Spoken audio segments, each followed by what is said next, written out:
norm. Norm. Norm, norm, norm, norm, norm, norm, norm.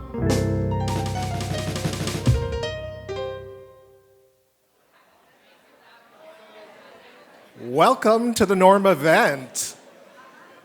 If you haven't found a seat, now's a good time to find a seat. I want to start off by thanking everyone for attending the meeting. I know everyone is busy, so it's really great to be able to spend some time together, listen to a morning of norms and trends, and make some new connections. My name is Norm Chang, and this is the Norm event.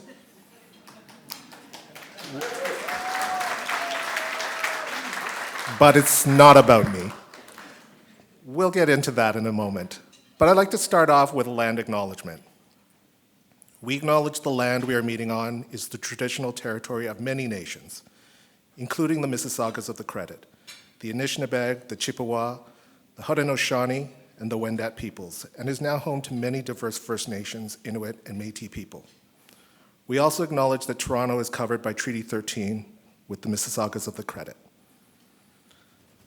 I'd like to also announce that today is Mental Health Awareness Day. The World Mental Health Day is the focus on workplace mental health. World Mental Health Day, the WHO is uniting with partners to highlight the vital connection between mental health and work. Safe, healthy working environments can act as a protective factor for mental health.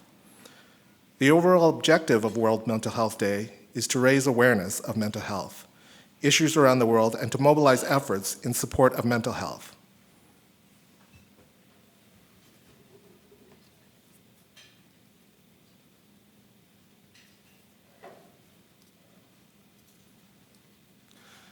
So I just wanted to start off again to reintroduce myself. My name is Norm, and this is the Norm event. You did not hear that wrong.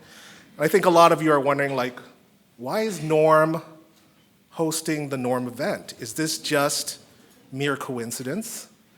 Could it be some weird form of nepotism? And if you think that, I really don't care. But maybe it's something else. Oh, sorry. I want to introduce to you a theory called nominative determinism. And this theory basically just states that your name has some effect on your job, your profession, and even your character. So I just wanted to examine character first, just to see if that is true. Is my being here really a sign that I was born to be here?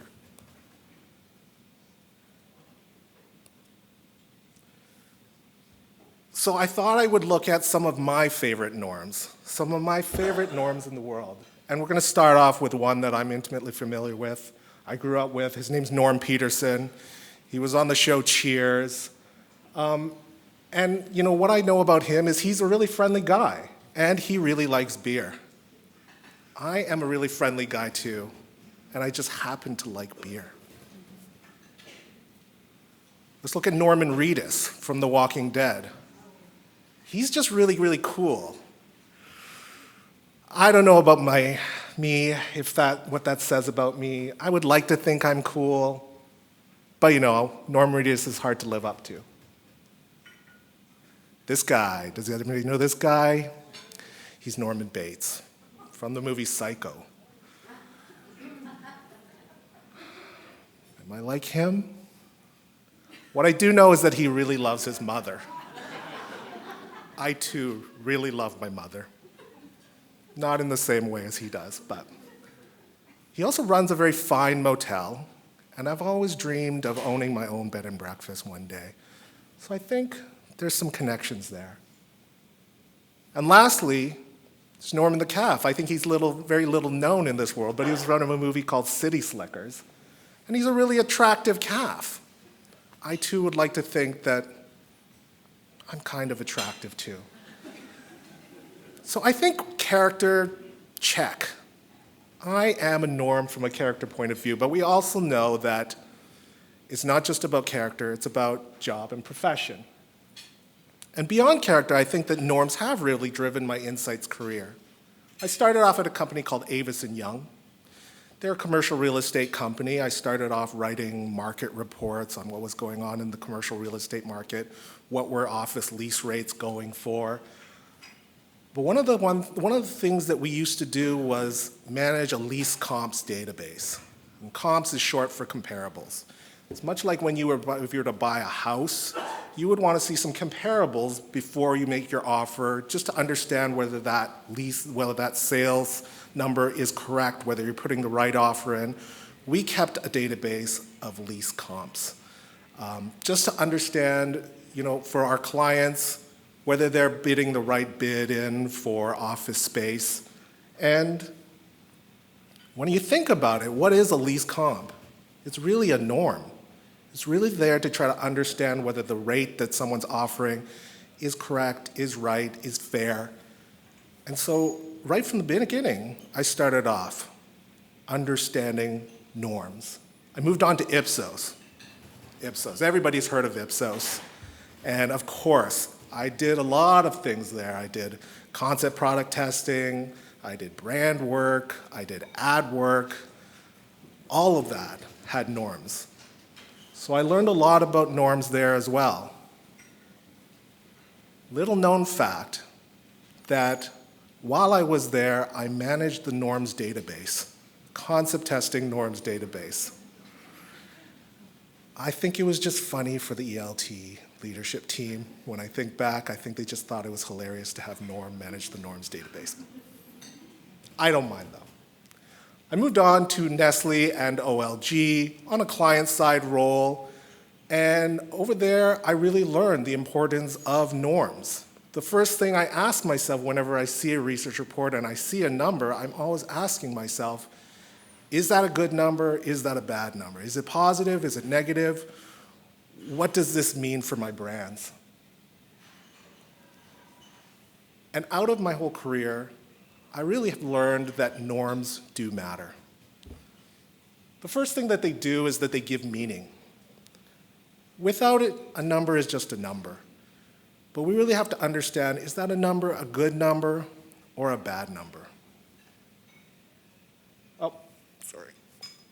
And then as we dig in further, it gives us understanding. It's not just about, is that number good or bad, but who is it good with?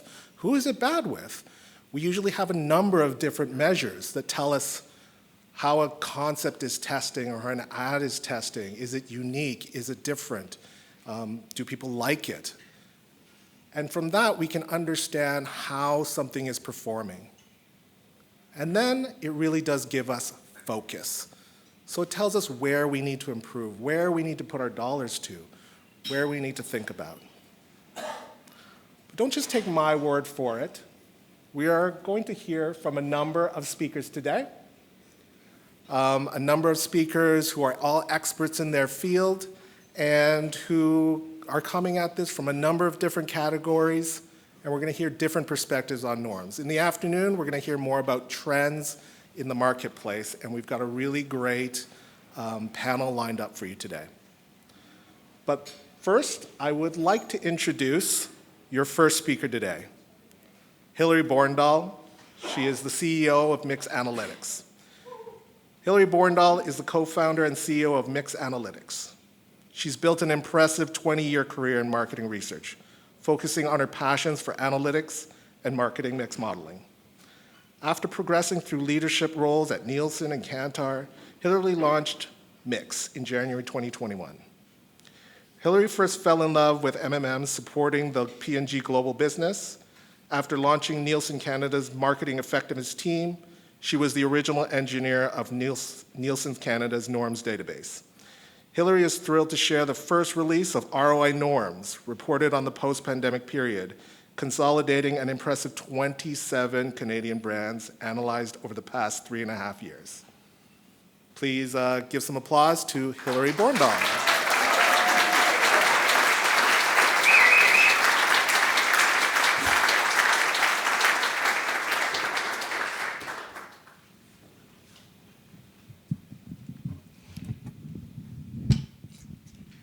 Good morning, everyone.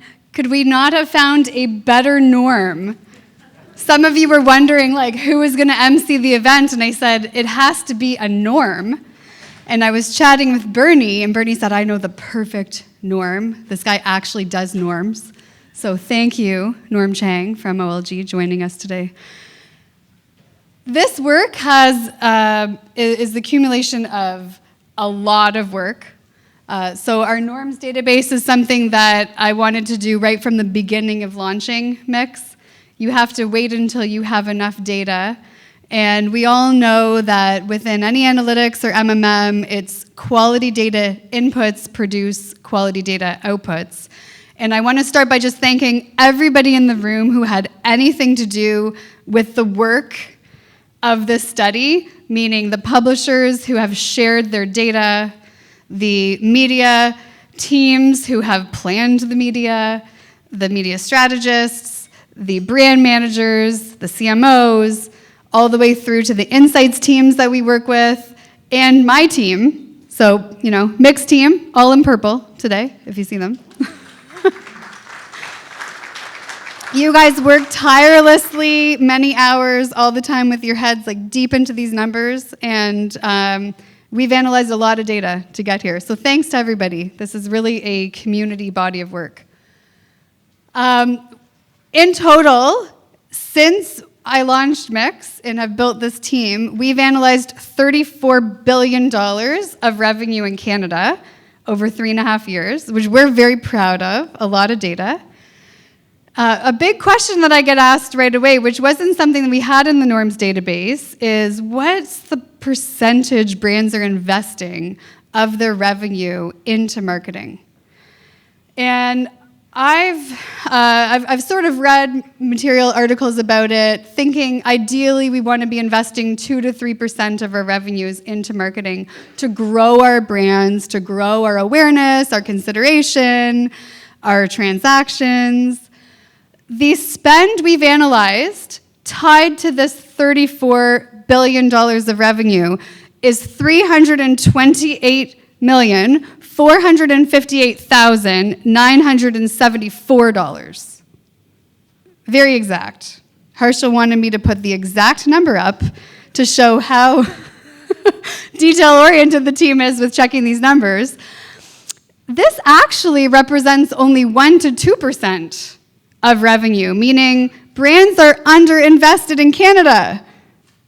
And I know these numbers and the storytelling and the MMMs help build the stories of why leadership needs to approve the budgets and improve the marketing spends. We're seeing some fantastic results in our data for brands that are investing above this number. We even have a couple of brands that are investing, through this period, and it's a tough period right now, up to 10%. And if you look at innovation brands especially, and they're seeing those returns in their volume contributions. And we're going to get to the volume contribution norm coming up. But I really do challenge the industry to say, we're not investing enough in marketing. We should invest more, and we should invest consistently to help build our brands in Canada. The themes in my body of work include the profitability of marketing. Everyone wants to know the one number, right? The top number today, why you all showed up, for the dollar in, what am I getting? I will show you that. But I'd like to also discuss things like, is it true that CPMs are increasing? Are we seeing that in our data? And I'm analyzing the period of 2021 and 22 versus 23 and 24 to date, which is about through June. And then the macroeconomic headwinds. So unfortunately, 9 out of 10 brands we are analyzing have base declines. And those base declines, base just keeps getting hammered. We had fantastic lifts in base, especially within CPG during COVID when everyone was pantry loading. And then we had a lot of product and we were consuming more at home, so a lot of brands benefited. And then we started to see declines because stuff was in your cupboard. Then we had macroeconomic inflation, everything started costing more, but our salaries didn't keep up, our houses kept costing more money, our life was costing more money, and now we are seeing additional macroeconomic trends in 2024, which are going to continue into 2025. And they are definitely playing a role in terms of business performance for 9 out of 10 brands we analyze. And last, the volume role of marketing. So marketing is there to drive awareness, consideration all the way through the purchase funnel, but it's also there to help, push that sale, because if you guys don't show that return, it's difficult to continue getting the funds, really, right? Short-termism. I think Sarah's going to talk about that later. Okay, so let's jump into it. So over 2 years, where we have a consistent set of brands analyzed, we have our trend of our revenue. And MMM, for those who are less familiar with it, it is a regression model that takes millions of data points, and it will tell us how much of this volume is attributed to, or can you get that working, is attributed to our base sales. So sales we're gonna have regardless of anything, just simply from having distribution, being on the shelf, having a price point. Then how much is related to promotions? So especially for CPG brands, how much is driven because you have a flyer, maybe your digital flyer with Flip, or a paper flyer, or a display in the store like an end cap or a secondary location, or our good old-fashioned discounting, temporary price reduction, limited time offers. Okay, all of those are driving promotional-driven volume, and then on top of that we have the media. So as I decompose this summary of all of these brands we've analyzed, we are seeing media is playing that nice role along the top, delivering, it's the purple here, delivering on top of the promotions in the base trend. Now, first norm. What is this as a percentage of sales? At Nielsen, when we were analyzing data that would have covered the full, I want to say 2002 period up to 2017, that percentage was 4%. And so in anybody here who's a Miix client and you get the deck and you're, what am I compared to? I always say 4%. It's a Nielsen historic norm. Well, we have a new number, 7.5%. We got one, oh wow, we did get one. Tanya, thank you. Kira thought the whole room was gonna gasp. 7.5. Yep, so marketing during these challenging times has been working harder than ever to deliver volume and offset the base pressures. In that, of all the brands we've analyzed in Canada, we are seeing now the new percentage is 7.5. Harshal and I sliced the data a number of different ways, and we were consistently seeing 7.2, 7.3, 7.5, 7.8. Obviously, every brand has a different amount, but regardless of how we cut our norms, we were still seeing the 7.5. So I think this is just our new industry norm that we are going to be using. Trade is coming in on average at just over a quarter of sales. That really depends on your category. We have some brands that don't have to fund as much trade that might be seeing 15%. But then you have other categories that are highly promotional elasticity that are up to 50% sold on deal. And that's just category rather than something from marketing. And base, so right now we'll just say our new norm is 65% base, and the rest of the volume you are planning and running marketing to support, aside from distribution. Let's talk about this base and this pressure. So this chart this is typical, right? We've got like Thanksgiving, Christmas. This is probably Easter. That would be Easter. Thanksgiving, Christmas.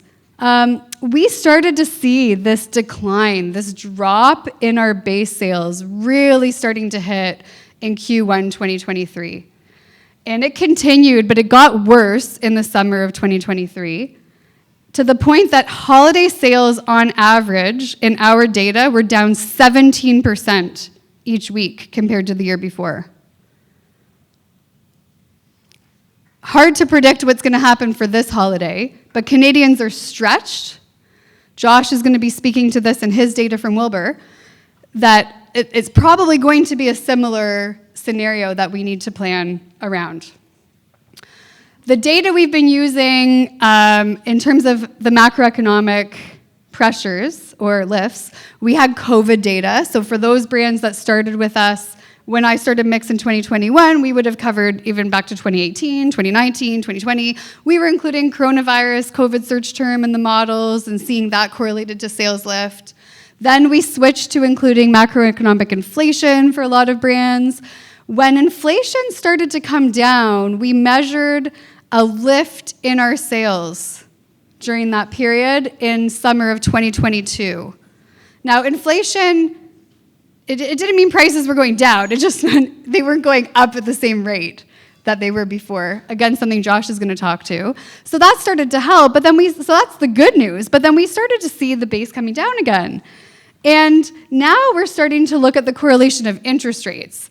And Shannon and I are now coining this the hangover of interest rates, because once you're in those interest rates, it's hard to get out as a consumer.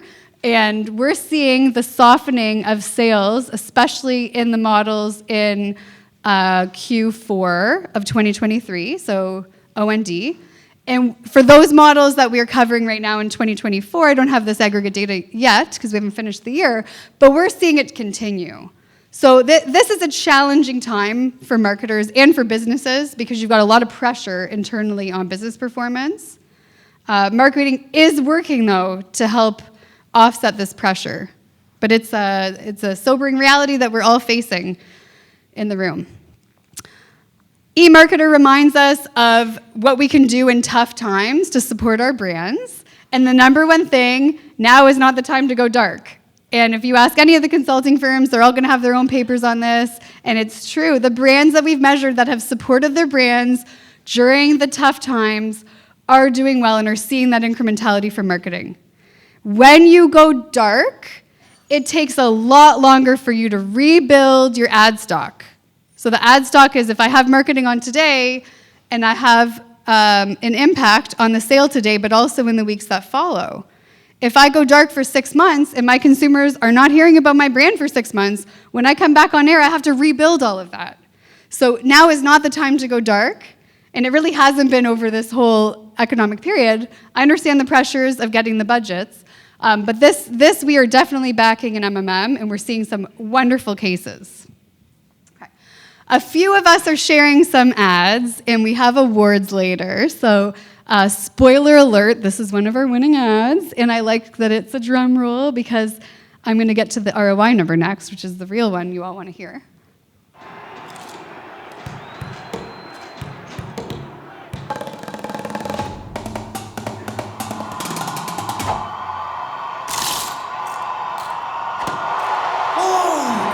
Snack game. Okay, here it is. For every dollar invested in Canada, we are now measuring $1.23 in short-term profit.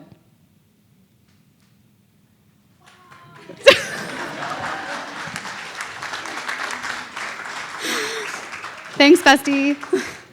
Yeah, this is really exciting. Like, this is the number to take to your leadership teams, right? Every dollar invested, on average, is delivering $1.23.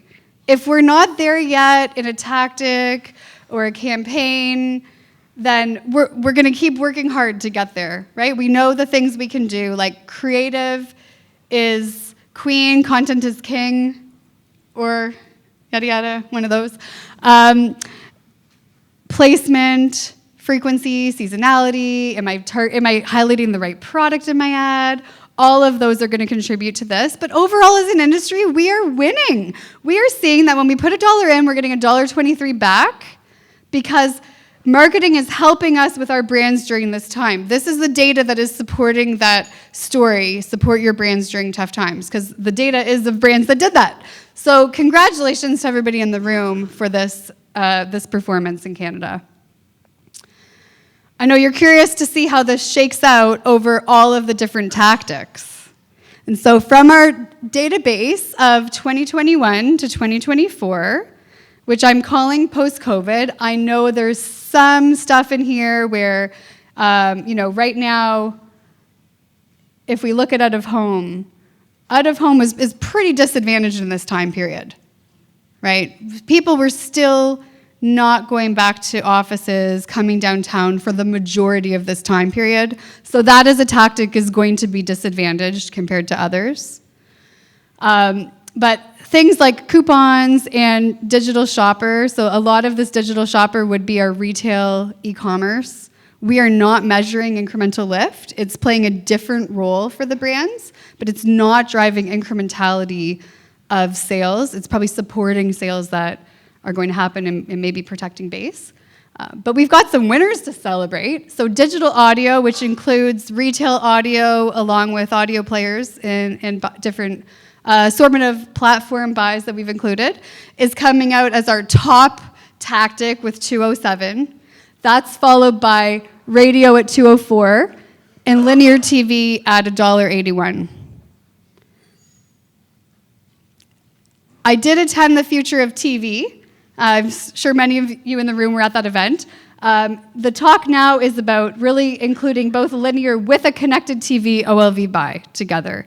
And so, I mean, if our connected TV OLV is at $1 and together, we are over $1 when we include that strategy. And that really is the best strategy because you're going to reach a broader audience, a broader target when you include both together. But we do, wherever possible, model those separately. So a lot of fantastic results here.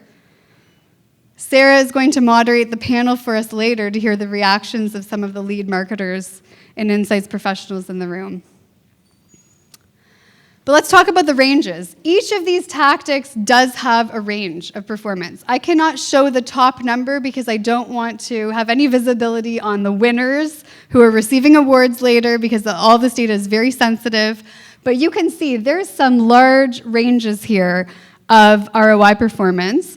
And for the most part, all of these tactics have examples of being profitable for businesses. So it's all about choosing with your strategists, as marketers, with your insights team, choosing the right tactics for the right message, supporting the right brand during the right season in the right way to be ending up on the higher end of that scale. So a lot of nuances, and it's not like a one-size-fits-all,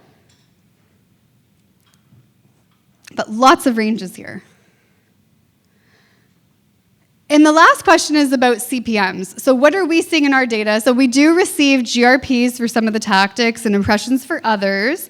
My team of data scientists work hard to convert the impressions of the GRPs into impressions and vice versa so we can have one consistent view. And that's what we've done here to calculate cost per 1,000 impressions. And we are seeing that on average in the data set, we're coming at about $2. But there's a lot of items that are just more costly. That doesn't mean the higher CPM is going to net out a lower ROI, because there's probably something in that buy, like reach, that you are paying for. But I think the big question that everybody has for me is, are we seeing these change period over period? So when we analyze the 2021 to 2022, and then the versus 23 to 24, we aren't actually seeing that much of an increase in CPM for media. The areas where we're seeing it is in paid search, shopper, and out of home, whereas the other elements are either steady or actually they've come down a bit in that second period. So we're not seeing CPMs as a reason, generally for any ROI softening in the market from this database. So I'm going to put these back up because I'm probably wrapping up a bit earlier than I was supposed to, but that's okay because Greg might go over. He's got a lot of stuff. So the next speaker will be Greg White of Shopper1st. And when we first connected on, I forget who introduced us, but David Blackmore, also P&G alumni from our P&G alumni group. David Blackmore connected us. I said, this is fascinating actually because one of the biggest opportunity areas for brands to improve their ROI, like at a tactic level, which will improve the overall, is shopper marketing. Maybe you could help us with that. And so Greg has some fascinating insights. He's going to be up next to share that with you. But before that, I wanted to open it up to the room if there's any questions on the results. Feel free to shout it out. Just one question. The 123, is that profit or revenue? The 123, is that profit or revenue? That is short-term profit. Bottom line. Yep.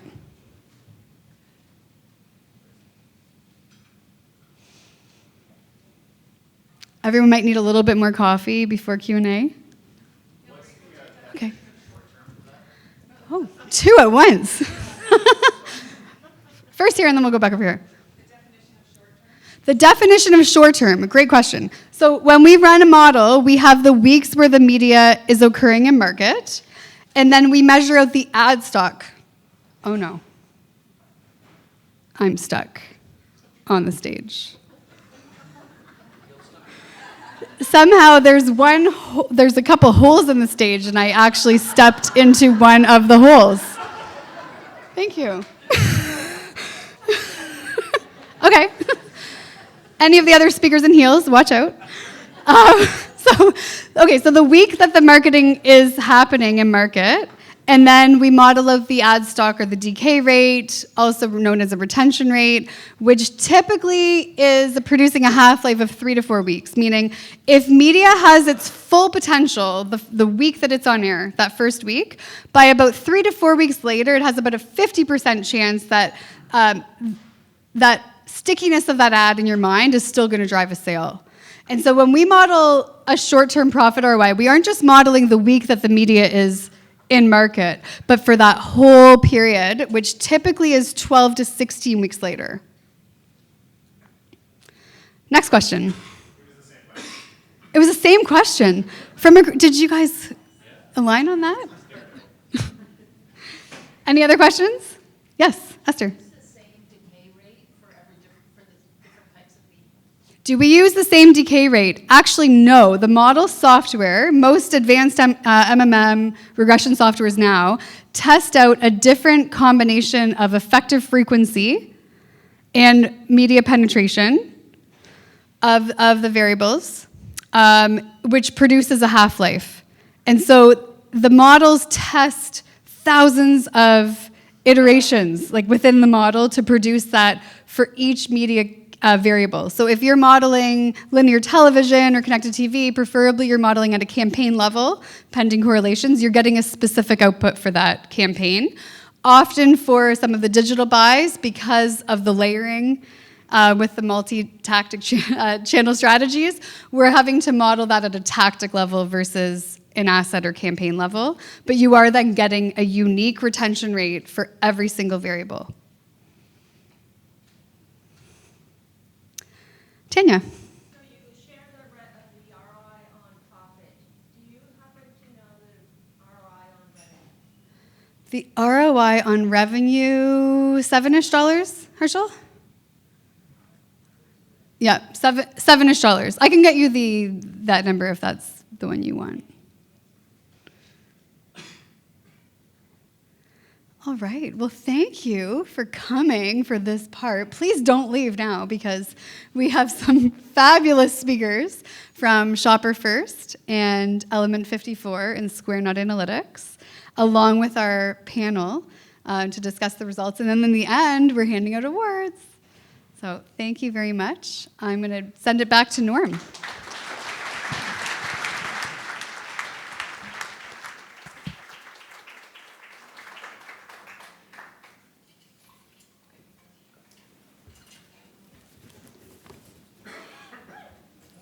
That was really interesting. I really enjoyed seeing.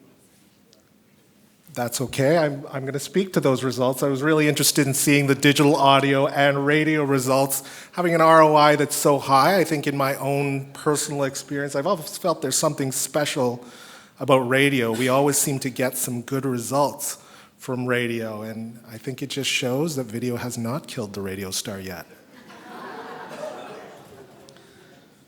Our second speaker is Greg White, who is the co-founder of Shopper1st. Greg has held several commercial roles in sales and marketing at P&G and Johnson & Johnson Consumer. He was a member of the global shopper team at P&G and led J&J's global shopper team.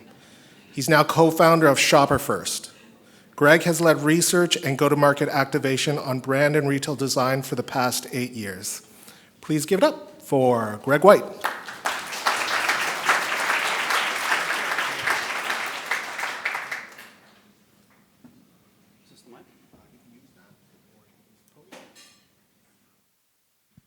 Is this working? Yep, good. Thank you. Give me one sec.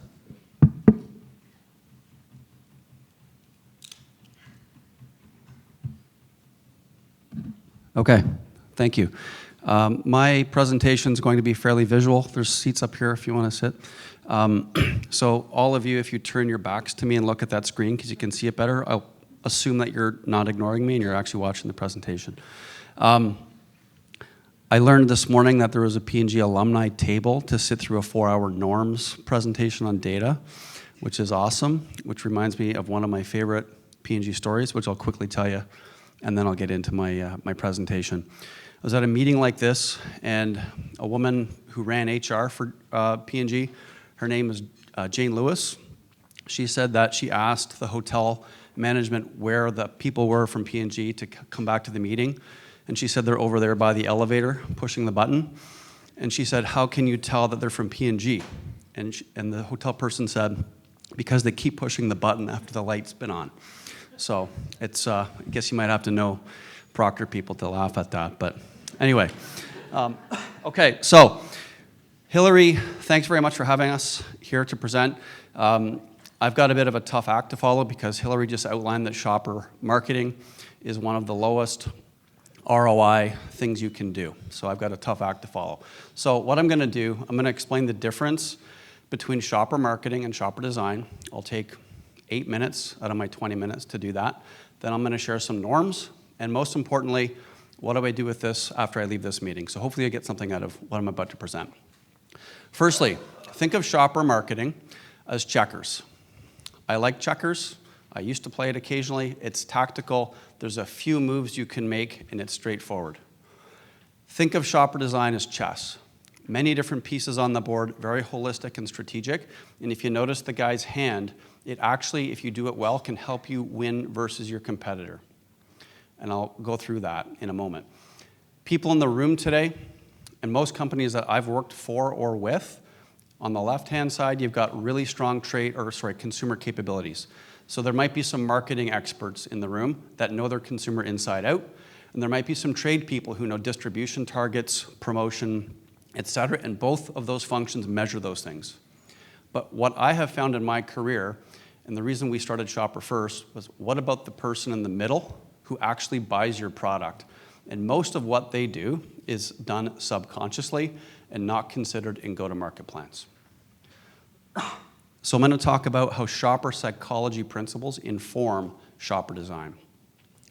The woman on the left, 2024, can buy things 5 different ways. Her brain still works the same, largely, when she shops as the caveman on the right. I'll explain one principle on what that looks like. If you've ever heard of the statistic that our brains weigh about 2% of our body weight, but can take up to 20% of our calories in a given day, before grocery stores or agriculture was invented, these humans had to go out and find food. And in times of famine, our brains, by thinking, could literally starve themselves to death. So as a species, we are wired not to think unless we have to. So I'll show you a quick example. I love doing this. Apologies to people who've seen it before. I'm going to show you 16 sets of 3-letter combinations on the next screen. I'm going to give you 15 seconds. It's going to be a competition. I want you to learn as many of them as you can, okay? Don't write them down yet. Just learn as many of them as you can. You can start now.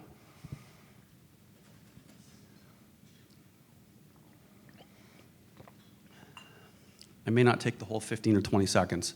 If I take those off, ask you to write them down and think, which ones did you learn, okay? I put them back up. Everyone gets dog and mom, okay? Did anyone put your hand up? I'll bet $100 on this and take your honor on it.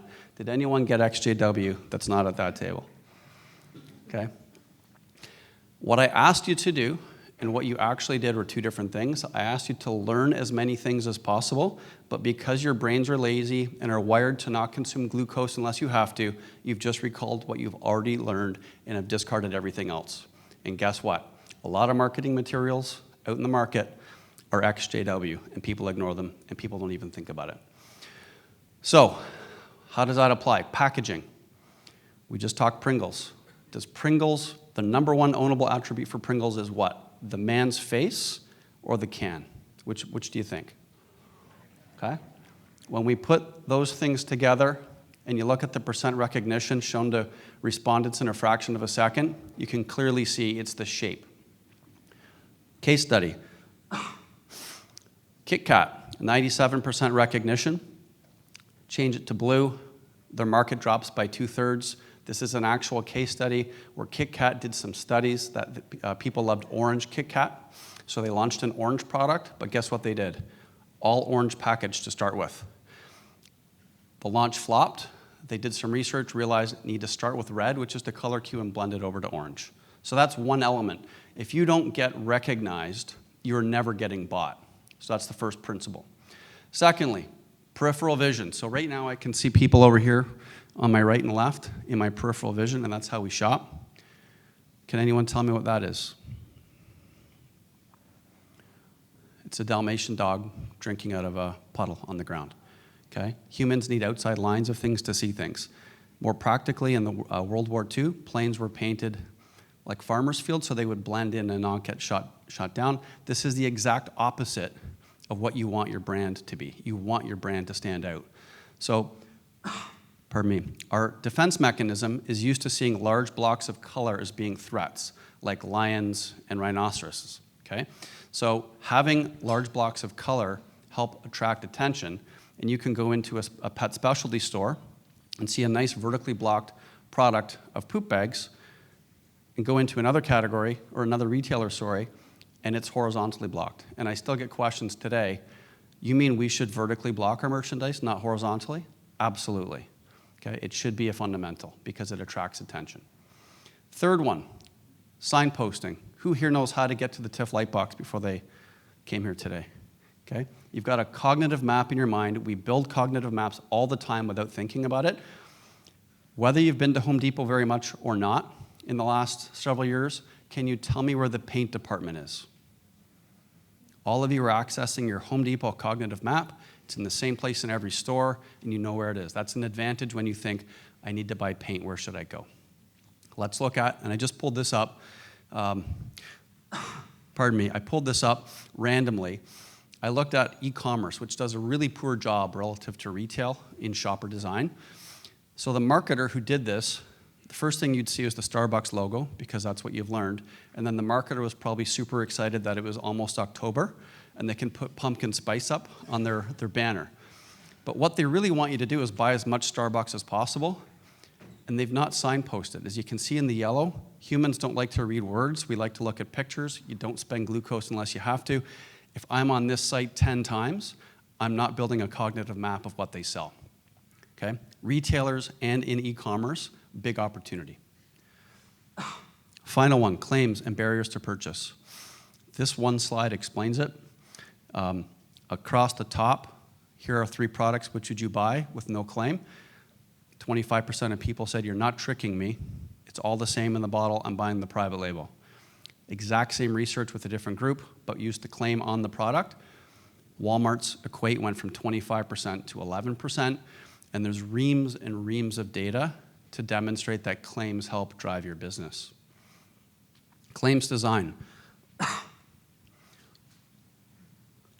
I was on for 2.5 seconds. I'm presenting to you. You're paying attention, I hope. Can anyone tell me what the claim was? No? Okay. Imagine if you were shopping in those 2.5 seconds. It's at the bottom. Pardon me. 100% stronger hair. Your eye has no choice but to look at the Pantene bottles because you like looking at pictures and you've seen it before. Pantene needs to convert probably about 85% of the market into their product. That claim should be front and center. Probably a good statement, poor design. Okay? All of you, without choosing to, read that in the exact same sequence because that's the way our brains are wired. So, let's get back to shopper marketing. It's about executing campaigns with retailers, typically extending your brand wishes into the retailer or taking part in a big retail campaign. Everything I just showed you is nothing like shopper marketing. It's about designing for your brand to win and then amplifying your consumer in your trade plans by thinking about the shopper first. Let's switch to norms. So, if you see the wheel here, the top is packaging, the right, the green that's colored is claims. I'm going to talk to that in a moment. And the left is brand integration. The bottom two we're not going to get into. But I do want to talk claims. We've tested over 1,000 claims over the last 8 years. We go through a workshop, we get it to a short list, we put it through research. The number one claim on average is a 43% lift versus base against the competitor's claim. People are lazy. We all think when we sit at our desks developing communications that the shopper actually cares. They don't. They've got a million things to do in a day, and if you can put a claim on the shelf better than your competitor, you're likely going to win the undecided purchase. This here shows you just a bunch of different categories, and I'm going to turn my back to read some of these, but plant-based milk, Irish cream, baby care, rewards card, eye care, cosmetics. We make decisions in all of these categories. It's a universal truth that if you can overcome the barrier to purchase better than your competitor, you're going to win. I did put one claim on there, which is below 100. Of the last 58 projects we've run, that is the only brand that is under 100, and the competitor has a damn good claim. Okay, and so 57 divided by 58 is 98%. 98% of the time, claims will help drive your business. I thought I would show you one example. I'm the target for this. Not the only target, but I'm a target, and 12 grams of protein, same as 2 medium eggs. I feel good about that I'm putting that in my body as a snack versus some junk that I would maybe have if I don't have that around. Two things to consider as far as what we've learned on claims. Number one, be concise. Fewer words, the better. If you can use numbers typically, but not always, are the best testing claims. Make sure it's focused on your target and it's benefit-based. If you use a tagline at store, you are likely to decline your brand choice versus using a shopper-focused claim that overcomes the barrier to purchase. And then proactively engage legal. I get all kinds of eye rolls when we do a claims workshop, but we're not allowed to do claims here because legal won't let us. Next steps. If you have not audited your claims and your competitors, I would recommend you do so. It's an easy way to build your business. Then assess them with your group and see which ones are winning and losing in your opinion. If you've got upcoming research and can include claims testing in that, I'd recommend that. But the number one thing is claims should be a brand fundamental. It should be part of the consumer function. In my experience has been in 80 to 85% of the organizations I've worked with, claims is not even on the radar, let alone a fundamental. Okay, so that's claims. The next one, if you notice, the whole wheel's colored, and I'll be done in about 5 minutes. How am I doing, Kira? Good? We test all of Shopper. So we can just do claims and people nod their head and go, I get claims, we need to do claims. But when you say shopper design, that's why I spent the first half of this presentation explaining it. There's huge misconceptions about what shopper is. And so this is testing all of shopper and which elements have the biggest impact on brand share, brand equity, and net promoter score. So it tests the subconscious. Any changes we've made in this research, when we would show a client, we make sure they would say, we can do that. That is within our brand guidelines. It wouldn't be anything, preposterous that they'd say, well, that's great that it tested well, but we would never, ever do that. So it's within brand guidelines. And then, as I mentioned, it measures each shopper design's principle on some of those metrics. We've run over 100 simulations. There is a 100% success rate in growing brand share. And of all of those different cells, 90% of them grow share as standalone. So if we make packaging changes in the last 30 projects, 27 of those, that's 90%, right? 27 of those will increase just alone on brand choice. So you might think, well, that's pretty impressive. But as I mentioned, brands aren't doing this work. So if I started an Amazon or e-commerce business for a, let's say I worked at a company and they hadn't done Amazon before, I should be getting 500 or 300 indices per year because it's not been thought of before. Okay, so it's really untapped potential. I'm going to show you 3 case studies. Number one, it's a US client. It's a membership card, and they had waning engagement, apathy. People weren't using the card, and they were trying to get new users to sign up, and it wasn't working. And as true to what a retailer would do when it doesn't work, they drop their price. So we tested a number of different pieces to this. And on the bottom, a price offer on the card was the worst performing test cell. The best performing test cell was amplifying perks with an application of claims, better visual of the card on site. The most impressive part, if you can see at the very bottom, the rewards card net promoter score increased in 10 of 11 segments. Next one. This was the worst project we've done in Shopper Simulator. And the reason is we started with something that was a 74 share.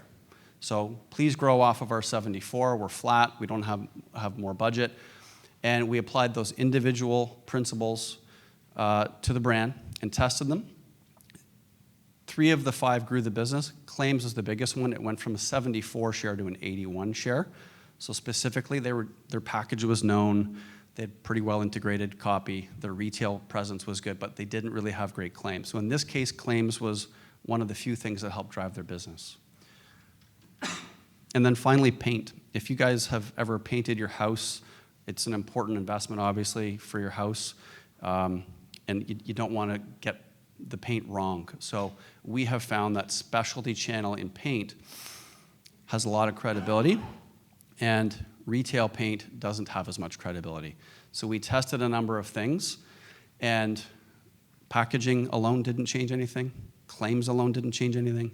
Changing retail didn't change much.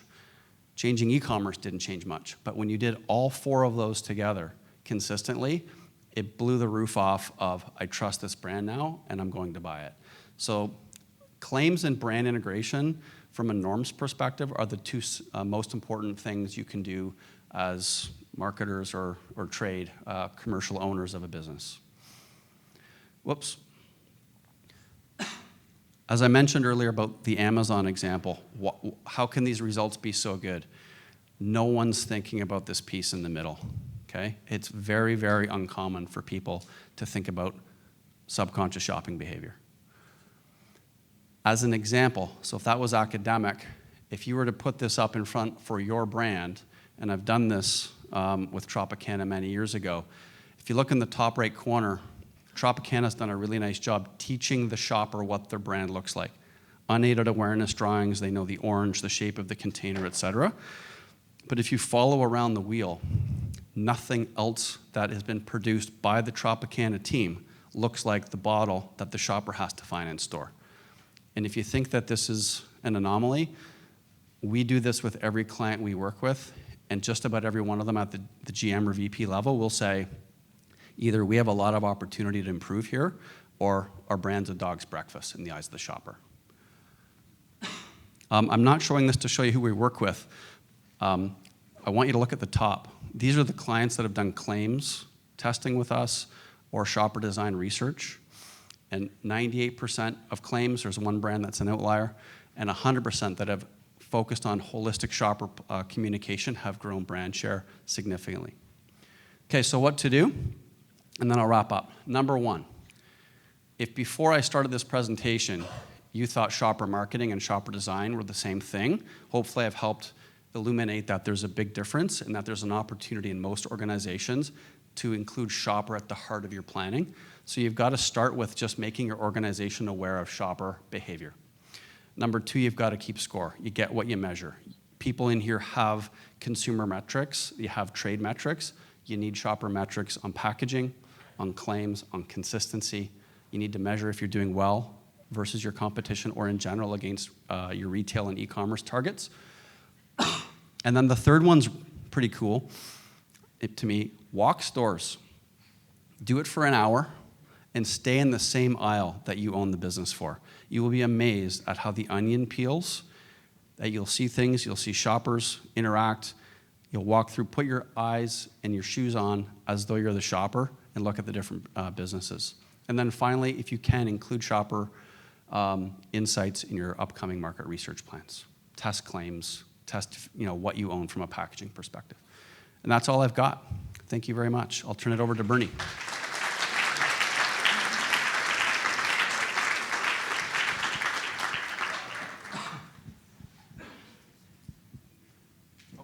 You want to come up?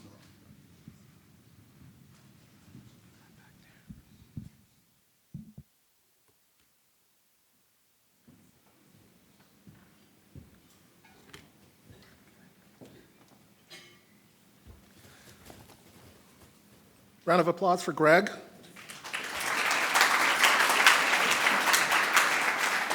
I hate that guy because he knows me so well.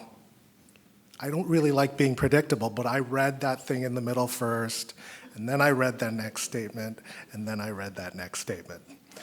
But I really love the mixture of psychology and marketing and market research, so I really think there was some important things that went there. It's my great pleasure to introduce your next speaker. His name is Bernie Malinoff. He is the CEO of Element 54. We do work together. Bernie Malinoff is the founder, president of Element 54, a leading market research firm that works with brands across CPG, retail, lottery, travel, financial services, and supported by a team of senior researchers who get out of bed every day to make their client the hero. With a 35-year background in advertising research, Bernie is still a self-described student of creative and media. His expertise and leadership have positioned Element 54 as a trusted partner in the industry, with a passionate focus on ensuring the connection between insights and driving business growth. Please give a round of applause for Bernie Malinoff.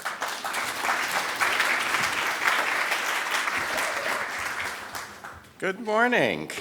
All right, so I'm going to try to have you use less glucose than Hillary and Greg. I don't know if that's a good thing or not.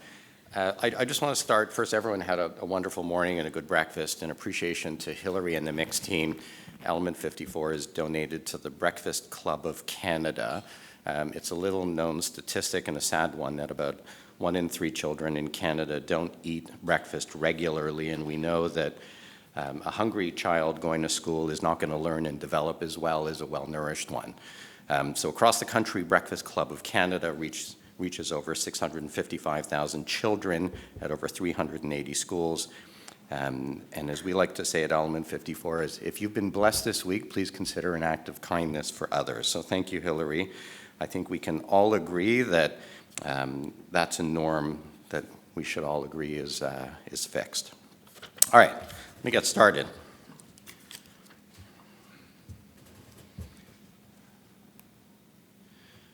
I think you've heard a few different definitions of norms. So let me talk about it from an advertising research point of view. What is a norm? How should it be used? And there's really, I think, the early lesson I learned in my career from my first boss was that there are 2 ways to think about norms. It's either going to be a light post that you lean on.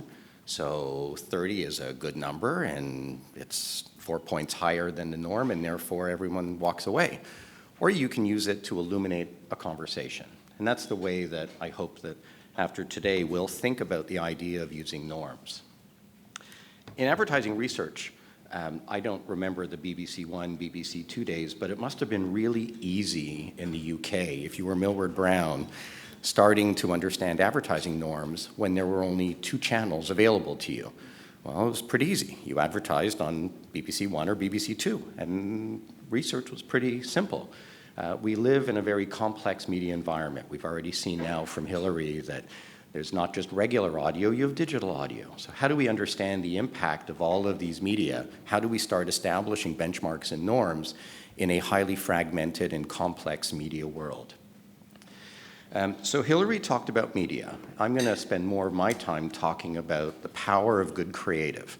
It is known and factual that creative is the primary driver of campaign success. So no disrespect to the power of media, but they do different things. But it does start at the heart of it with good creative. And if you have good creative, if you have great creative, then all of a sudden now those media possibilities are exponentially more powerful to you as a marketer. So let's start with some of the KPIs. The first one that we want to look at is the notion of attention or breakthrough, recall. If you were to describe or show this ad to someone, did they remember seeing it? Now that's the first domino, and if no one remembers your ad, then the likelihood of the rest of everything happening, mattering, isn't there. The second one that really does go with that is the notion of brand link, which is, if you think about from some of the things that we've already spoken about this morning, the relationship of the brand to the creative big idea. That all flows into the first couple of dominoes. If the ad has done a really good job in helping you to break through, then hopefully what it has also done is gotten you to internalize the notion of the creative big idea. So what is it? Well, if it was for brand X, were you able to then separate the creative aspects of it from what the message was trying to convey to you? And if we've done that, again, that's another one of the dominoes that has to fall, for which there are norms and benchmarks, is the idea that once you've seen it and you know who the advertised brand is, did it do a good enough job communicating what the brand had intended for you to take away? And then if you can do all of those things, hopefully what it leads to is some form of persuasion.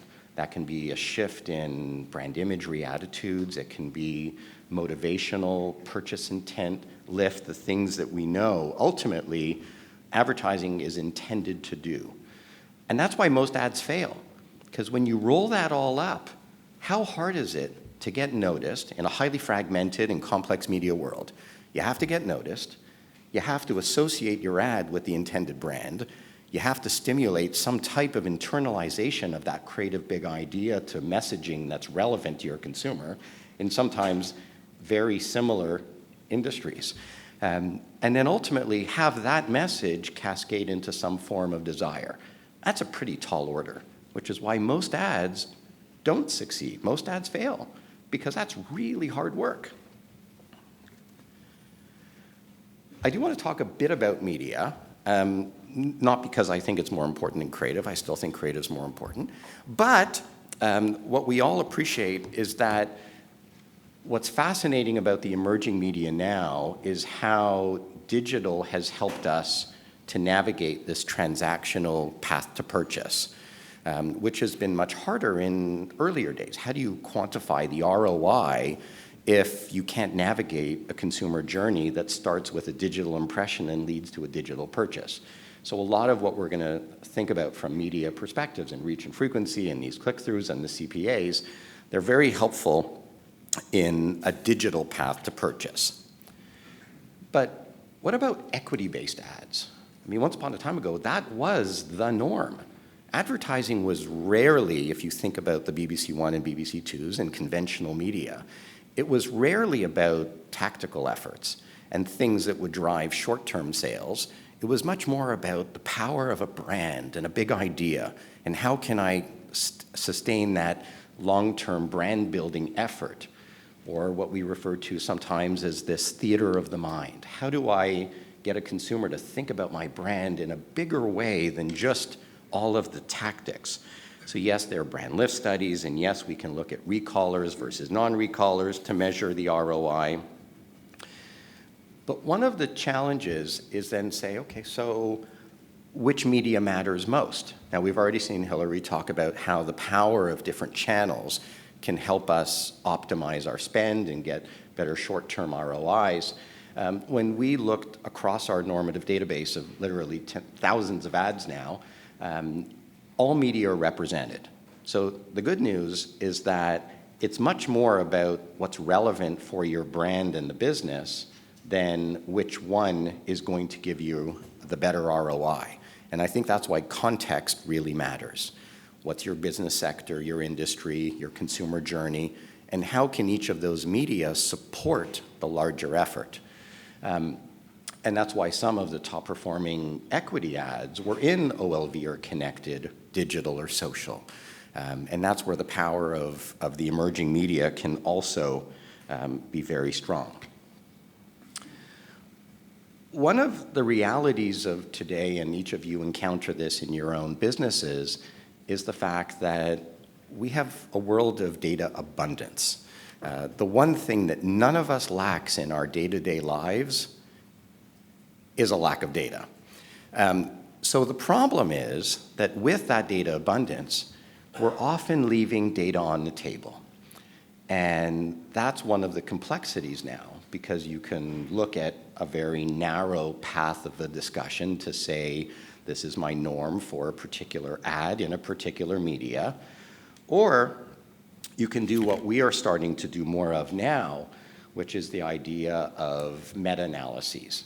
And I'll share with you the results from one of those that we did with a client.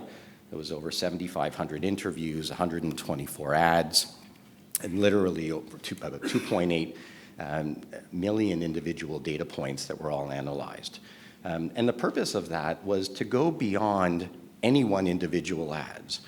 All of those 124 ads had a story. Each one of them supported a brand in a different way.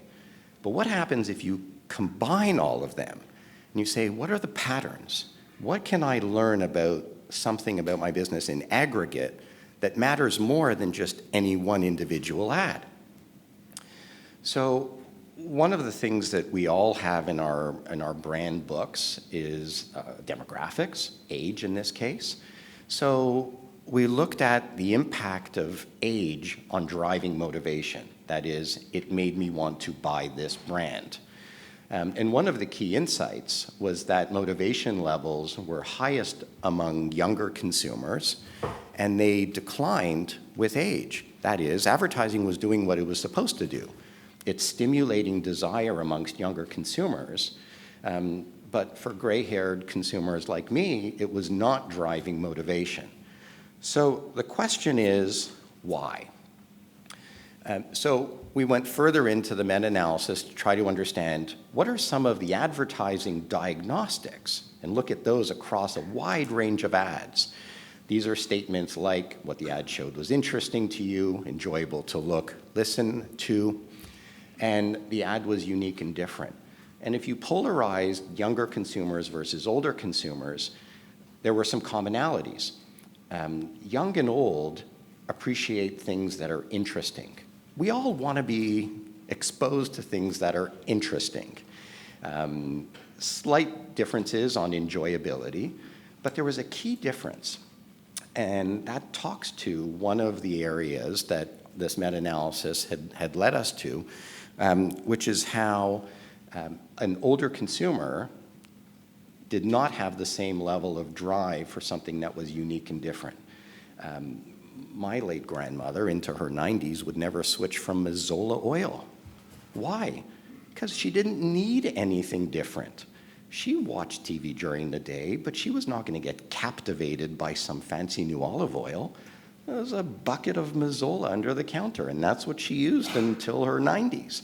And that's where this notion of habit forming and reinforcement versus new and new, we're reminded that this is a complex task.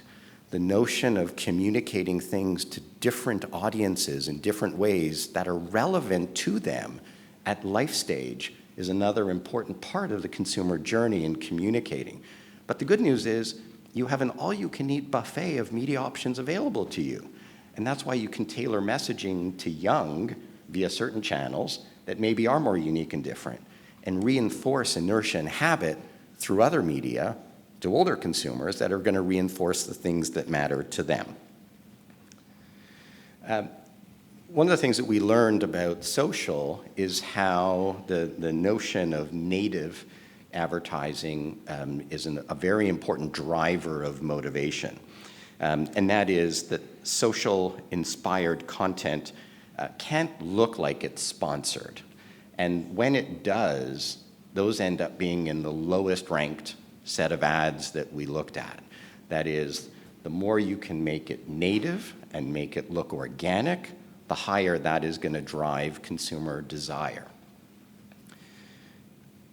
One of the fascinating things about creative is this notion of wear out. That is, I'm getting tired of seeing this ad. Now, sometimes that happens simply because of the whole reach frequency thing, and you watch the Food Network and all of a sudden you see the same silly ad for Nikon cameras 6 times and you wonder, who's their media buyer doing that and why am I seeing it 6 times? And then you're tired of seeing the ad. And both of these ads that we're showing you here have high degrees of wear out. Red is bad, green is good. So the interesting thing about the one on top is that while consumers are getting tired of seeing it, it still has a very powerful motivational or desire impact. And that's because it's doing something different than the ad on the bottom is. The ad on the bottom has very low motivation, expanded to that high wear out, even though it has very good recall, because what that ad is doing is reinforcing the same message over and over and over again. Consumers got it, they're tired, and that's this idea of diminished marginal utility, that you can't say the same thing over and over and over again and expect it to have the same motivational pulling power after all of that excess frequency that it did at the beginning. So that's where things like messaging freshness all come out, and no surprise to any of you. So I am going to, let's see, can I play that on here? What's the best way to do that? If I just click it? So what does a top ad look like? This is one that is emotionally engaging. It evokes a certain type of connection with consumers that matter in this category, and it's a short ad.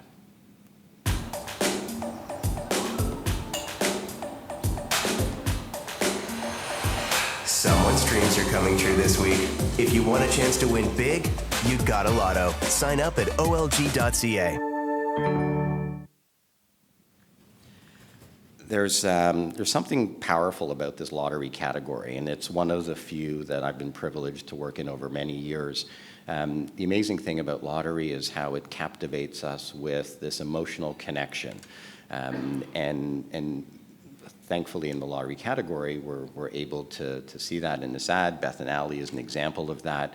And that was a top 5 performing ad in a database that we had looked at for many reasons, and one of them was the idea that it, even in short form of only 15 seconds, was able to tell a story, get noticed, connect it to the right brand, communicate an intended message, and stimulate desire. You know, the sequence of events that define a really great creative exercise. So that's all I've got for you today. I think we're going to move into a networking break. Thanks for making the effort to come out today and for your time.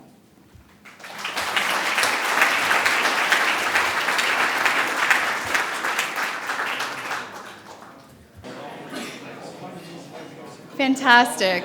Before Norm comes up to introduce our next speaker, I wanted to just explain what is the little item that is on your table, in case you're wondering. This is a little momentum from Miix to you as a thank you. It's called a Swedish sponge cloth. It's not meant for the shower. It is, that's come up at some conferences. It is for your kitchen, and you can compost it when you're done. They last about 6 months.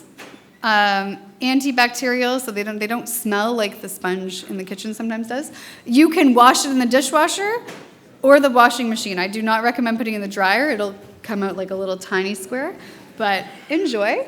And now that most of you are seated with coffee, the coffee will keep running the whole morning. So that's what they said. What's one thing that I want for this event to be successful?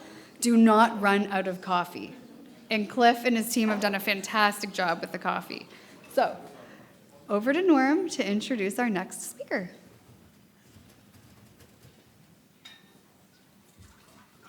I don't know about you, but I'm happy and calm now that I know the coffee is going to keep running for the whole event.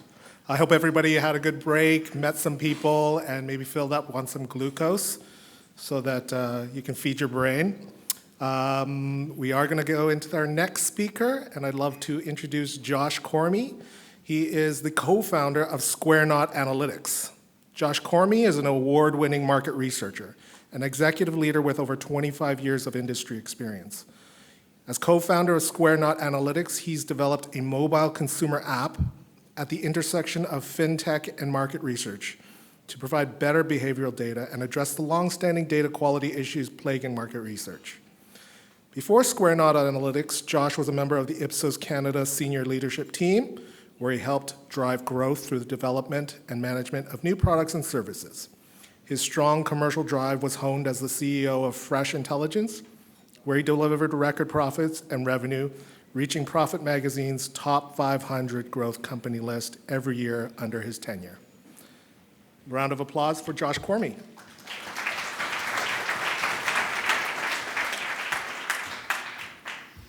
Thanks, Norm. When I shared that bio, I didn't realize it was going to be read out loud. Yeah, that was very nice. I appreciate it. The other half of the business, I'm the co-founder. The other half is Mike Rodenberg. He's based in Vancouver. He's not here, but he's a key part of this, and so I absolutely wanted to acknowledge him. As I was preparing for this, I realized it's actually been quite some time since I've been in front of people presenting. The head has been so focused on the business over the last 12 months. We're relatively new, that I've just been stuck at home, and this is the first time I actually had to come out and see the world. And so apologies in advance if I stumble a little bit or come across as a bit nervous, but let's see. One of the things I really struggled with as we were preparing this was coming up with a name for the title. I wanted to have something splashy, start this off with a bang, and I really struggled a lot. So I thought, well, since last time I presented, we've had AI developed, right? ChatGPT, and it's supposed to solve all of our problems. So I thought, well, just ask ChatGPT. What do you suggest as a great title?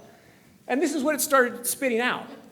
And I have to admit, I didn't love its first attempt. So I asked it again, do better. And I got that. And I'm like, well, that's misleading. That's not really what we're here to talk about. So I thought, one more time, help me out. I will say, Mike, my business partner, he liked this one a lot. It was probably his favorite. And it still didn't quite do what I wanted. So at the end, I thought, you know what? Let's just stick with what it is, which is we're going to provide insights into what consumers are spending their money on across a variety of key categories. Before I get into the data, it was mentioned by Norm that we have developed a consumer app. This is what it is. It's Wilbur. It's a budget app, right? So this is my shameless plug. That is a QR code. If you want to download it, feel free. The only ask that I have, whether you use it or not, is please, I need 5 stars. It really helps our ranking in the App Store. That's true. But the way that this works is it forces you to connect your bank accounts to the app. That's really the role of a third-party budgeting app, right? It gives you that consolidated view across all of your spending. The advantages to the user, of course, is you get that full picture into every dollar that you spend. And you can see those dollars categorized. You can see at the retail level. You also get to set budgets against that. So it provides a lot of value to the user. It also provides a lot of value to me as a market researcher because it means I get access to all of that data. So I get to see what our users are doing in terms of their spend and where they're spending and how much that they're spending. As a market researcher, though, I also want to understand the whys behind that, right? So why are you spending your money there? What else did you consider? What is the brand awareness, brand opinion, and so on? So, of course, we've integrated the ability to do surveys in there. So that gives me single source into the whys through the survey and, of course, the behaviors through the transactional data. So we get a wealth of information coming out of the app. Since we launched, we've collected about 4.1 million plus transactions. The app does auto update multiple times a day, so your transactions are always up to date. And of course, it gives us that wealth of information. And the other key advantages for us is the moment you connect your accounts, we get a bunch of back data, essentially all the back data that you would see in your online bank account. So it varies between 12 and 24 months of back data. So we can actually go back in time and look at how things have happened and what people have done. I apologize, I realize the slides are a little bit washed out, but I will do my best to explain what we're seeing on them. So we're going to cover off a couple key things. We're going to do a really high-level overview of the perceptions around the current economic climate, and this is going to echo a lot of what Hillary had already mentioned. And I think a lot of us, it will relate to a lot of us as we've been living through this, and so we've experienced it firsthand. We'll spend the bulk of the time going through some of the trends that we're seeing across some key categories, and we'll talk a little bit about that. And then I'll wrap up with some thoughts that we have in terms of where we think things are going. Of course, we can't tell the future, but we do have some thoughts based on where the data is.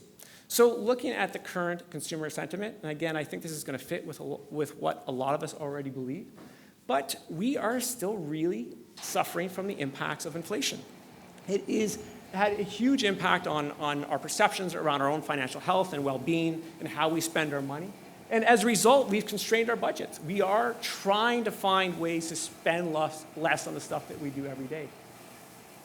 And while inflation has dipped, right, we know that the cost, the inflationary impacts of the raised rates remains. And so, yes, true, things aren't getting more expensive, but they still cost a lot. And we're very much feeling the impact of that, and it's contributing to pessimism. If anybody is like me and had to renew their mortgage earlier this year, it's stung. It stung a lot. I understand how math works. I understand the impact of inflation, that rates went up. But when I actually started paying that and adjusting my spending accordingly, it took me by surprise. And one of the last points, and this one is really struck home for me, is the weakened perceptions around the labor market.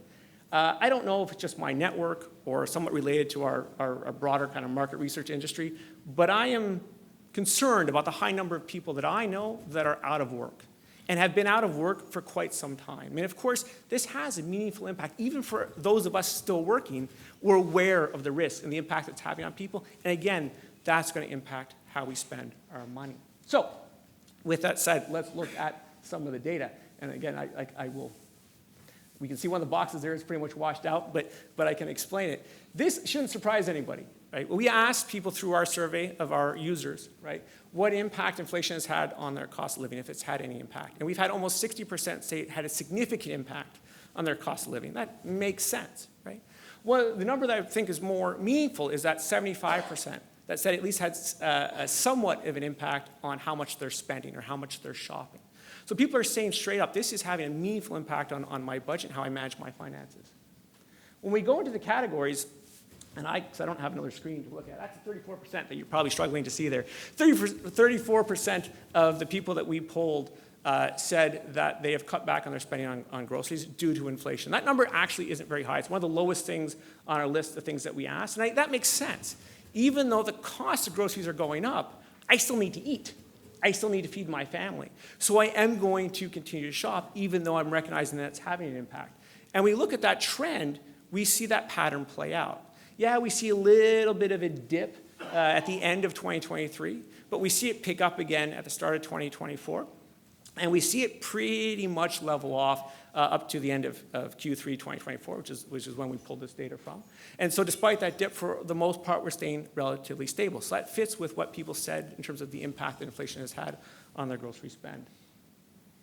Where it's having much more of an impact is on the percentage of people who are cutting back in terms of their eating out. So that's a 70% there for those who are struggling to see it. And of the list that we asked in terms of what's being impacted, this was actually number one. So the biggest area where they're stating that they're cutting back from is on eating out. And when we look at our trends, we really do see that. Yeah, it's been variable, right? But we're going back almost 2 years in terms of that trend line. And we can see that though it is ticking up, that we actually still remain below where we were 2 years ago in terms of how much we're spending on eating out. Again, it makes sense. The cost of eating out has skyrocketed. And I know, again, personally, I've cut back, right? The combination of, and I completely get it, the combination of increased tips that we're being encouraged to contribute after a meal, which again, I understand, but it does add to the cost of the meal itself. And the combination with simple inflation is forcing us to really cut back on that. Now, the picture though isn't quite as simple as this total trend line shows. When we break it down, we look at the different types of eating out, for lack of a better word, and we've included delivery on that line, we see different stories. At the top of the chart, you have sit down, kind of dine-in restaurant style eating out, and actually we're seeing a bit of an uptick.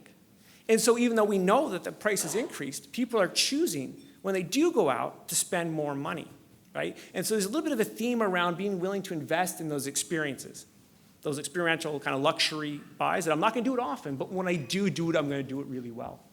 At the bottom there, we see the QSRs and the delivery services. And we see that those were flat coming into the really start of this year, and now we're seeing a slow trend line down. I don't want to pick on anybody. For the most part, we're not talking anything brand level here. We're focusing on the category level. But with that said, some of the struggles from the fast food restaurants, including McDonald's, has been very well publicized. And I saw a headline from, I believe it was August, that said for the first time since 2020, McDonald's has seen a year-over-year decline in their sales. And so that is reinforces what we're seeing in our data. But it's not unique to McDonald's. I saw another very clever headline. It makes me think they perhaps used ChatGPT to come up with it. But somebody had termed the kind of line the value meal wars for this summer, based on the impact for McDonald's and Wendy's and A&W in terms of their sales. And so they are continuing to see softness in that space. One of the things that it got us thinking about was the impact of equity. And I know Bernie talked about the old equity spots, and again, given my Ipsos background, I've evaluated and tracked probably 1,000+ ads over my career. And I do remember the focus on equity and brand equity indexes and the value of looking at that. And so we were curious to understand the relationship between market share, and we simplified it. We just used brand love. We didn't do a complex equity index for this. It was just simply a brand love question. What is that relationship between share and brand love? And how strong was it? One of the things that we saw was it perhaps wasn't as strong as we would have thought. We actually did see a stronger relationship between stated purchase and brand love, which kind of makes sense, right? When you ask somebody what they've bought, they're going to draw back to the brands that they like and say, yeah, I bought that. They're not lying, they're just perhaps mistaken. But we looked at what they actually spend, the relationship isn't as strong. Now, it doesn't mean there's no relationship. If we look at the top there, brands 4 and brands 3, you do see a pretty decent relationship between love and market share. Again, I'm not going to give too much away in terms of the specific brands, but I will say that one of those has love in its tagline, or I'm love. You guys get it. So, but the brands that are seeing more struggles there at the bottom. They have strong brand love, but they're struggling on the market share. So brand 6, 1, and 9.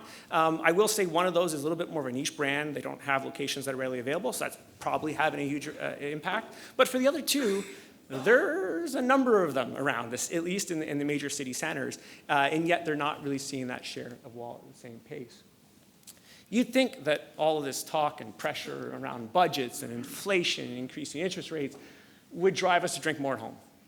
Well, not according to our data, at least. And so we've defined drinking at home based on dollars spent at licensed retailers, so LCBO, beer store, and so on and so forth. So there is gaps, right? We're not collecting those who are buying at now convenience in Ontario or from grocery. But we do get a pretty good read, at least, on the total alcohol spend. And you can see that that line has continued to decline. Again, fairly well publicized in terms of the challenges that the alcohol industry is facing.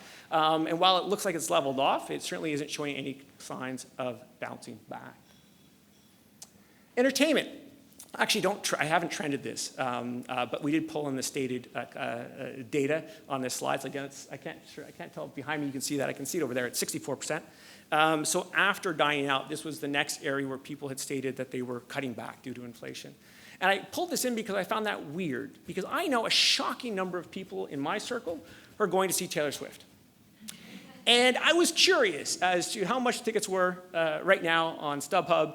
And if you want to sit behind the stage at Scotiabank Arena, it's $2,600 a ticket. That's behind the stage. If you want to sit alongside of the stage, but of course upper bowl, so you can see something, you're paying over $3,000. So while people may be cutting back on entertainment, it's certainly not universal. Now, I do suspect, again, part of this is that experiential piece. The people I know who've paid a lot of money to see Taylor Swift aren't people who are typically going to see concerts.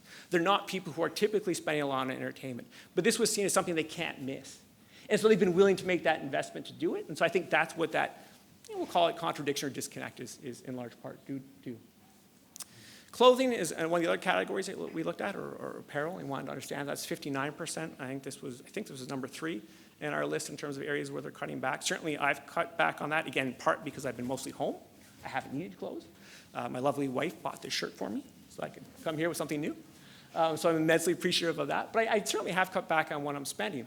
And again, we see that trend reflected in our data. In fact, this is one of the categories where we're not seeing it bounce back yet. It is declined. Now, it has flatlined, but we're not seeing much of a rebound. Now, again, like we saw with eating out, the story isn't necessarily as simple as that. And so when we look then at discount, we see that there's been a huge spike. It's come down a little bit off of its high, but it is still way up from where it was a year or 2 years ago. A year ago, apologies. It's still up a fair bit from where it was 2 years ago. And this is one of those, we were curious to see what some of the drivers were behind that. So this is one of the few places I actually pulled in some brand level data. And we looked at Shein. As it's gotten a lot of headlines recently. It's a relatively new brand to Canada. To see how it's performed, and we can see a pretty steady increase since we started tracking spend on the platform. It has been a bit variable. It didn't line up perfectly with our data, but I did see that they launched 3 pop-up stores over the course of really kind of late spring and early summer in Toronto, Vancouver, and Montreal. And I certainly think that our data reflects some of whether people actually went and bought in person or whether it was simply generated interest and awareness on that. The other brand that we looked at was Amazon. Perhaps not surprising to anybody, but they've continued to show huge strength. And again, we're calling this apparel. I recognize that the Amazon bucket's much broader than that, but we can see continued and strong growth there. I was curious to understand over the past 12 months how much what their stock performance has been, up 41%. So congratulations to anybody who owns Amazon stock. But again, certainly you can see, at least in our very kind of small universe, the impact that sales has had over the past couple of years. With that said, right, the story is never as simple as the headlines. Right? There's always a little bit more. And despite the challenges that I think many of us can relate to, of course, there's always somebody who's doing better than somebody else. And perhaps you can tell simply by the picture of that pig which group is doing better than others. For the record, that was my favorite pig picture. I really enjoyed the beard. And its color was a little bit, it's a gray beard. So, gray beard because the group that's done better than everybody else is those over 55s. And I know on the surface, my immediate response was, well, that's not surprising, right? They probably own their house outright. You know, they've maximized their salaries at that stage of their careers, and so that should make sense. I think what surprised me, though, was how big the gap was. And this is our first metric here is perception around overall financial health. They're in a much better place than those under 55. Again, not surprising at a top line, but the reason why I pulled these numbers in is because I was surprised by how similar their scores were for under 34 and the 34 to 54. Right? That's where I would have expected to see some difference at least, right? You'd think at that stage you'd be doing a little bit better than those under 34. And yet, in terms of the stated responses at least, we're not seeing that play back. Again, kind of continuing on this theme, right? That ability to manage finances, you're much more confident amongst those older. Again, no differences between the other two age groups. The impact of inflation on the cost of living, it's still high for the over 55s. We've all been impacted in some way or another. But again, lower than what we're seeing for the other age groups. Inflation impact on shopping, again, different. That was the last one. But I don't want to end on a negative, right? There is hope, right? I think in the worst case scenario, for the most part, things have at least leveled off, and we are seeing some categories where we're actually seem to be experience a bit of an uptick. And certain people are playing back some optimism, right? You only have 8% of our total pool saying, yeah, I think my financial situation is going to be dramatically improved. Okay, fair enough. It's probably not going to be dramatic. But you do have 30% saying, well, I think it's going to improve at least somewhat. So there is some optimism. So while we're not out of the woods yet, we definitely think that the lower rates and declining related inflation is going to help to accelerate spending. Again, we're starting to see signs of upticks in our data. It's too early to say whether they'll be sustained or how high they're going to get, but at least we're starting to see that change. It's probably not going to be even, right? We're already seeing different categories performing differently, right? And so some categories are going to rebound faster than others. For example, right? Again, our data supports, and we're seeing, I've seen headlines relate to this as well, that some things like experiential luxury, right? People are going to be choosing to. I mean, anybody who's traveled, right, since COVID has known, one, travel is insanely expensive, but also everything's crazy busy. Europe continues to hit record numbers of tourists. And so people have been willing to still spend money on the things that are important to them. And again, we've seen some signs of that. Certainly, it's specifically going to be the case for the older, more affluent people. Now, with that said, the value has not gone away, right? Despite the challenges for QSRs, we see for online retailers, as an example, we're seeing huge upticks, and even as a category, that discount clothing category as a whole has seen huge growth. But value isn't enough, right? Again, the value meal wars of the summer hasn't dramatically turned around the QSR business. And so it's not as simple as value. It's about finding that right mix between value, experience, something beyond that. I'm not going to pretend to have all the answers. If I did, yeah. But in any case, that's certainly something to keep in mind as we look forward. And I know some of this will be expanded on in the panel. I have no idea how long that was, but I'm pretty sure I'm good on time. So that brings me to the end. Thank you.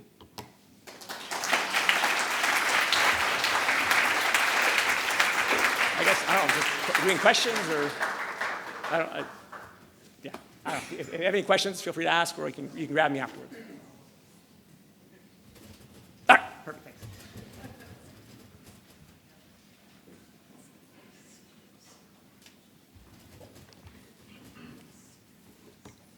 Thank you very much, Josh.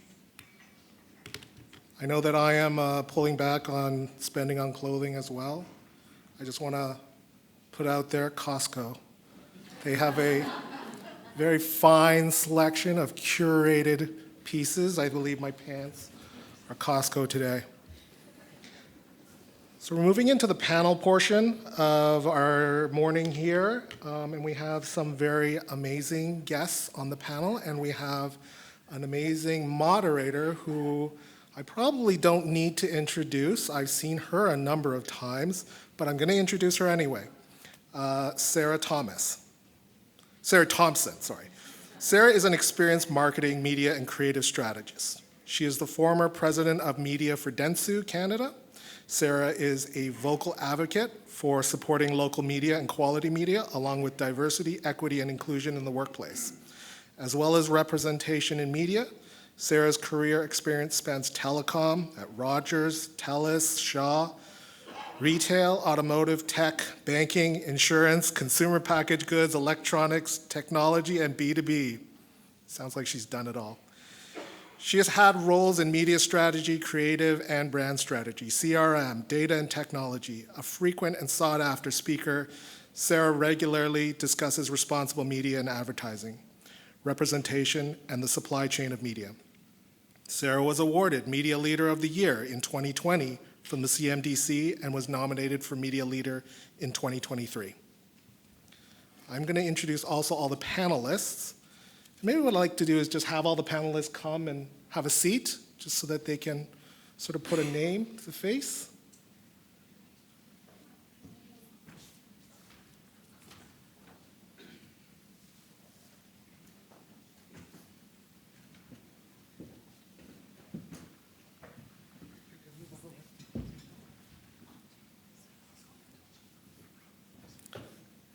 I'd like to introduce Randy Weiersberg from Artera Wines. He's actually a former boss of mine. Randy is an energetic bilingual leader who brings over 30 years of experience in marketing across multiple sectors: CPG, lifestyle, retail, and entertainment, which includes highly regulated businesses. Since 2016, Randy has worked in the dynamic and competitive Canadian gaming industry as Chief Marketing Officer with Ontario Lottery and Gaming, and more recently leading iGaming marketing at the Great Canadian Gaming Corporation. In this period, Randy helped lead best-in-class strategy and execution of their omni-channel digital transformation. Further, he built out an enterprise and digital marketing focus. These efforts contributed to OLG's successful consumer-centric transformation and record business growth. Randy started his career in food CPG, spent 15 years working at Nabisco and Mars. Later, he was head of marketing at Nike Canada, which included marketing oversight of Nike's Showcase branded retail. Further, as CMO at Bell's The Source Electronics, he acquired retail experience on the operator side. Randy has a strong belief in teamwork and collaboration and a proven track record of injecting growth and sustaining that growth in his business efforts. Also introducing Patricia Moretti from GSK. Patricia Moretti has 20 years of marketing experience working on iconic brands in the CPG, financial, health and wellness, and pharmaceutical sectors. Her core work spans the product life cycle, full business cycle, and multiple geographies. She currently serves as the head of marketing excellence, as well as the strategy and innovation leader for vaccines at one of the world's largest pharmaceutical companies.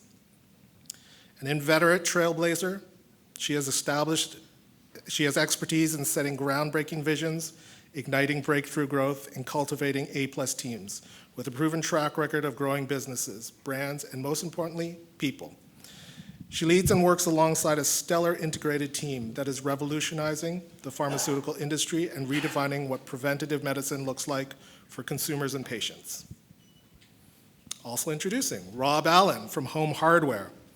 Robert Allen serves as the Director of Paid Media at Home Hardware, after previously holding the same role at Lowe's Canada. With a decade-long stint at the Toronto Star specializing in digital media products, Rob has gained invaluable insights into the evolving landscape of digital media and consumer behavior. Before delving into media, he spearheaded web development and e-commerce initiatives in the IT sector. Rob's educational background encompasses both computer programming and marketing, providing him with a holistic approach to problem solving. He prides himself on bridging technology and marketing seamlessly, driving tangible results and fostering continuous innovation in the realm of paid media. And last but definitely not least, Daljit Banga from Irving Consumer Products. Daljit is an insights professional with a wealth of research experience with a passion for being the voice of the consumer. He has experience leading MMM, brand health tracking, innovation strategy planning, consumer shopper segmentations, shopper journeys, and other ad hoc research based on the needs of the brands he supports.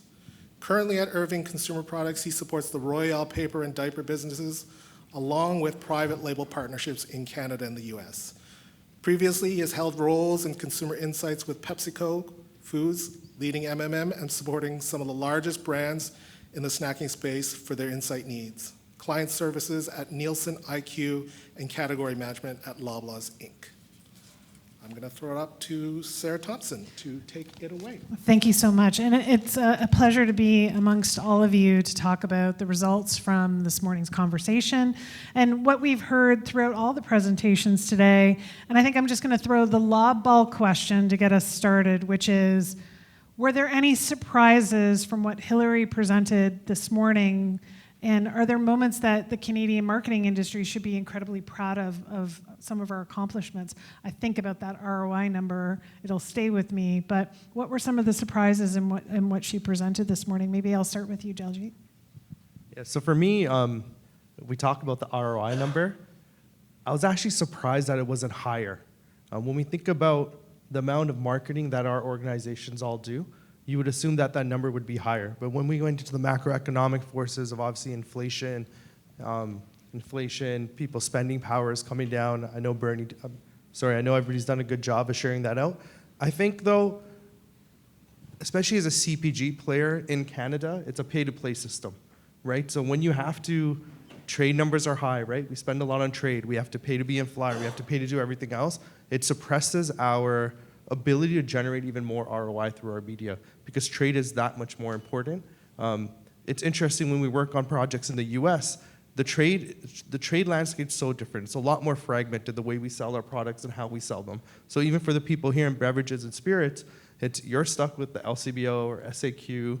There's not, like, how else are you supposed to drive your revenue, right? Especially your marketing dollars. So I was actually surprised it wasn't as high, but there are a lot of headwinds in the Canadian market for that reason. You talked briefly just about trade marketing, the difference between Canada and the US and the fragmentation. When you look at that total pie of the investment mix overall, what would you wish that we started kind of calibrating amongst all of those factors? So you have marketing, you have your distribution, you have trade marketing in that. Where do you think there needs to be a little bit of a recalibration? So for me, it's not, I think recalibration is a great word. The way I think of it is, obviously we're here because we've all worked with Hillary and MMM.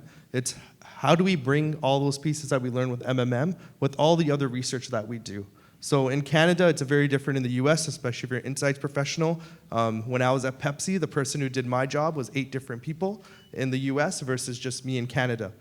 So here it's like, I already know what our equity numbers are. I already know what else is going in ad hoc research. It's bringing all those pieces together. At CRC 2 weeks ago in New York, I don't remember the presenter's name, said we need to move away from being dot collectors and dot connectors. So you could use your MMM or your media results as just a report card, like, hey, this is my ROI check mark. It goes on your KPI checklist, but then how are you using that information to pressure check what your agencies are coming back with? Are you just on TV, or are you also doing a shopper marketing program at the same time? How are you coming up in store? I'm on the insights side of it. I know some of you are on the marketing side. I think sometimes we lose track of all the other different pieces within an organization that drive your business that's beyond just the $1 we spent on marketing. Robert, as somebody who controls a lot of the media investment for home hardware, and you're balancing both, the local market opportunity of every single dealer in your network, as well as your e-commerce growth opportunity. When you look at the media channels and the ROI from that, is there something that you took away of, like, I need to dig further into that, also knowing that from Hillary, you have your own glimpse into home hardware's view on that as well. But was there a surprise to you in sort of the overarching mix and the return on investment from some of those channels? Yeah, I think some of the ROI was lower than what I actually see in my reporting. Retail, because we have the full view of what's actually being sold, that number is not a positive number. Just because I look at margins in my head, like, we need to be, I like the 7 and change number. I know what my number is, and it's a lot higher than that. So yeah, and then some of the surprises were some of the digital channels not performing as well. But I think that's just as a result of the aggregate data. You know, when we're looking, like retail is detail, and we're always looking at every daily what's going on, what our ROAS is, and how our return on investment is always operating. I think we have certain baselines that are a lot higher than those. So that was the biggest surprise to me, like especially in search. I thought search was really low compared to what I'm currently seeing today or what I've done in my past. Yeah, especially when you're in a business where I'm searching for something where I'm like, I need paint for my patio, like now. Right. It's a different ask than say searching for CPG of. Nobody's searching that much probably for the shiniest, the shampoo that does the shiniest hair. Yeah, I have over 100,000 keywords plus broad match that can be implemented at any given time, so I'm trying to be everything to everybody. Were you surprised at all about linear TV? Because this is a big topic of conversation, and I know I sat with Think TV over there to start, but the TV conversation, do you think that it requires a constant reframing right now in the market? Because I know it's been challenged, but the long tail effect of it, the benefit from it, it sits in people's memory banks longer. What did you take away from the TV element of that? I'm a believer in TV, but I'm a believer in actually blending CTV and linear TV. I think I've seen studies. I was at the conference as well a couple weeks ago in Round TV. Connected TV is growing, and I think agencies are not allowing that to grow with it. So I'm making a mandate that we're doing and buying more connected TV as not as much linear TV, because if you start looking, 50% of the Canadian audience is engaging with connected TV at some point in their day, and it doesn't seem to be weighted as properly. Linear TV still has a place, I think it does, but I think over the next 5 years, as we have addressable TV coming in, it's going to start to become less and less of an impactful channel. Patricia, what did you take away in sort of your lens on GSK on top of that? Can you hear me if I just speak out loud? Do I need the mic? No, use the mic. Use the mic? Okay. I think it was very, like you and like a lot of people in the room, I was quite surprised to see the overall number. I actually thought it would be much higher. Especially, so I have an interesting background in that I've worked in CPG, I've worked in finance, and there's tremendously impactful work that's being done there. Respectfully to the industry that I'm working in currently, which is pharma, we're not necessarily known to put out great creative or really, which is ironic because the nature of the products that we work on are deeply personal, right? You're taking a product into your body, it's interacting with your system, it's a deeply human industry, but the industry as a whole, being highly scientific, lacks the humanity to connect with people, which is why I'm there, because I think it's a tremendous opportunity. Our TV numbers are fantastic, right? And I think there's a couple of things to take into account. One is, who is your consumer at the end of the day? You can't make a blanket statement saying that linear TV or connected TV or digital or this and that is waning or is declining or no longer relevant, right? It's who your consumer is. So for our older demo, right, who happen to consume a lot of linear TV, and so we're going to be there, and we're seeing fantastic numbers, right? Some of the, I wouldn't say newer, because it's not newer, but digital, for example, is a bit of a scary word in pharma, or social. They don't perform as well, right? And we can't do them in the way that you would see them being done in CPG or in other industries. So one, it depends on who your target consumer is and tailoring your creative and tailoring your mix to who your end user is. Number two, it's also about how do you innovate in that space, right? Because TV at face value, at one point in time, yes, I was there in my career where it was waning. And I thought, okay, we're going to move away from TV. But what it was is that the consumer was evolving, tech was evolving, people were evolving, and we had to catch up. So now you're innovating in TV, right? You've got connected TV, addressable TV. So it's a question of innovating in the space, not throwing the baby out with the bathwater. Creating innovation in media, innovation in creative, but always staying true to the consumer. And I think if you do that, and if you have an innovative mindset, you will always find the right formula to make it work and to make it successful. And as marketers, that's our job. Randy, what about you? What did you take away from what Hillary presented? I actually was pleasantly surprised by the ROI factor that we showed as a new norm. Albeit, I'll say I've always expected those norms to improve. I've been doing MMM now for 15 years. I've seen the journey, from a technology standpoint, democratization of it, so the value of equation of doing MMM. I've also seen the responsiveness to MMM inside of the organization. I think all of those factors, plus the marketplace dynamic, most recently where advertisers did actually stop, created less clutter, which for those who chose to advertise got better results. That's how I look at these results. I'm constantly asking myself, where's the insight, where's the learning? And you asked earlier about the share of the spend. Yep. This is the next, this is MMM 3.0, if you will. This is the next level that we're getting into as an organization. I believe we've mastered media, and we're at that point of really mastering Shopper. It's now understanding through the lens of analytics, trade, pricing, distribution. So we put the challenge to Hillary. How can you be a partner on the whole pie? That's where the excitement is for me. And I think that is another contribution on the technology side that will further expand the norms and get us beyond the 10-point.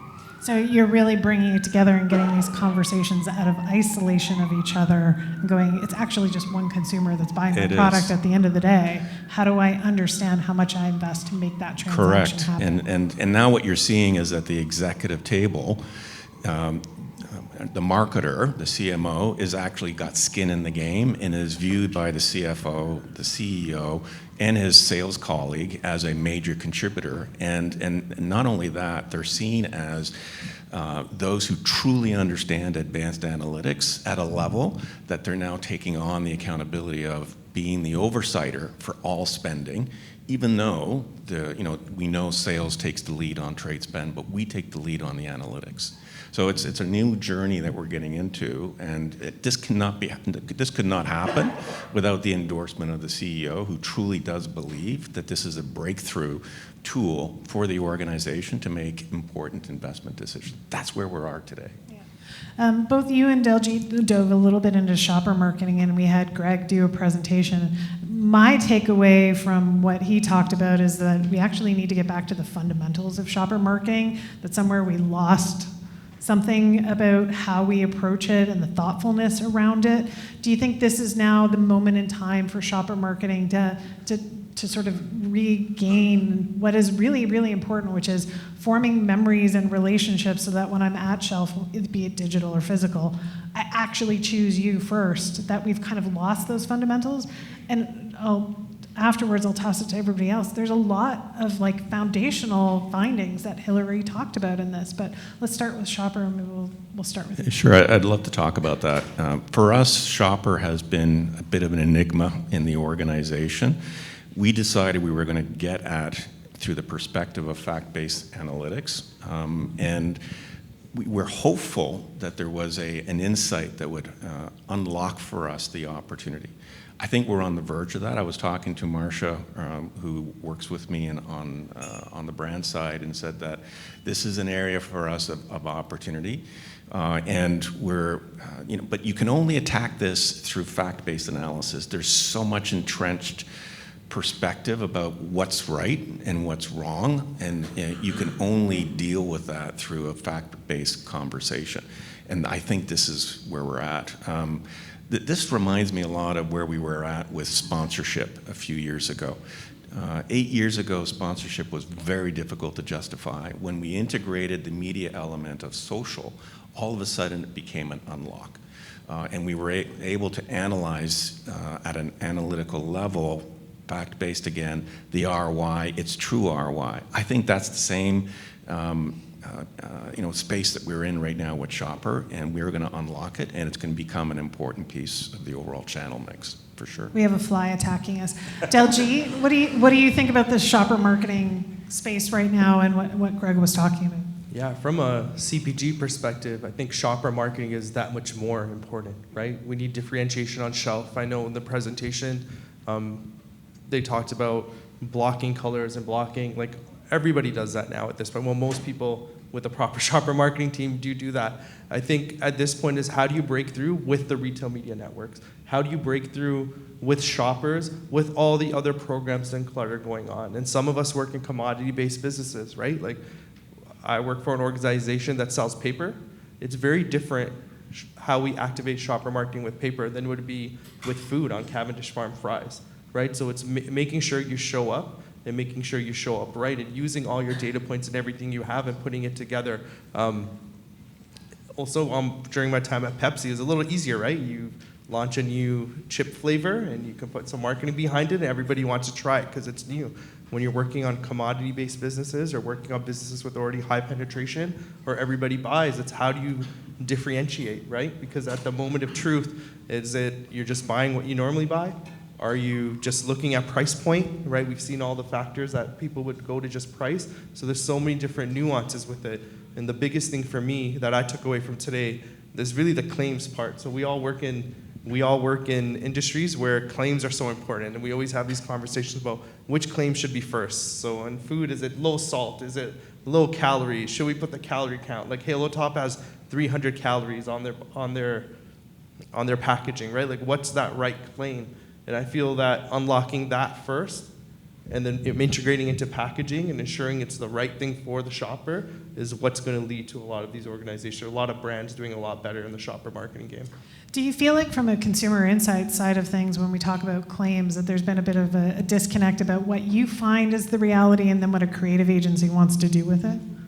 Yes, 100%. So I know there's a lot of brand marketers here, so I'm sorry in advance, but marketing, you get a whole list of claims. Like we're going to test claims, whether it was my time here at Pepsi or when I was at Nielsen.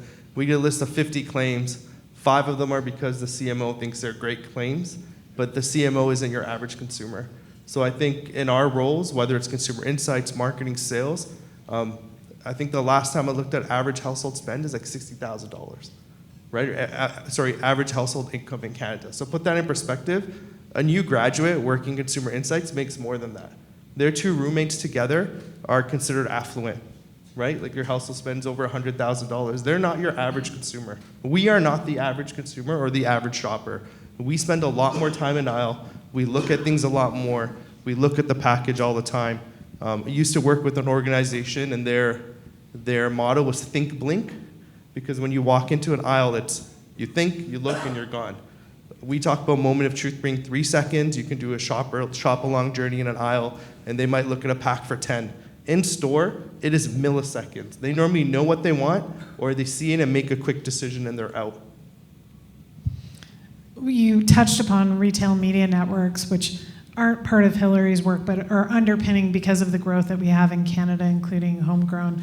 And I would just love a little bit of comment maybe from Robert in this space, because I mean, home hardware is progressing in that direction. There's so much opportunity and growth. Dollars are funneling in that direction. The user experience of that for brands like Irving represents being successful on your platform. There's a lot to be learned in that marriage with shopper marketing of how to evolve it. What do you take away from what we talked about from shopper marketing thus far? So we're very early on our journey, especially from a data standpoint. We also have a bit more of a challenge because we don't have control of the store. So it's dealer owned, it's dealer set up. So that's kind of, from a head office perspective, not an opportunity. In-store signage is there, but it's not as if I wanted to do a large end cap or ribboning or any of that stuff. I don't have any control over that.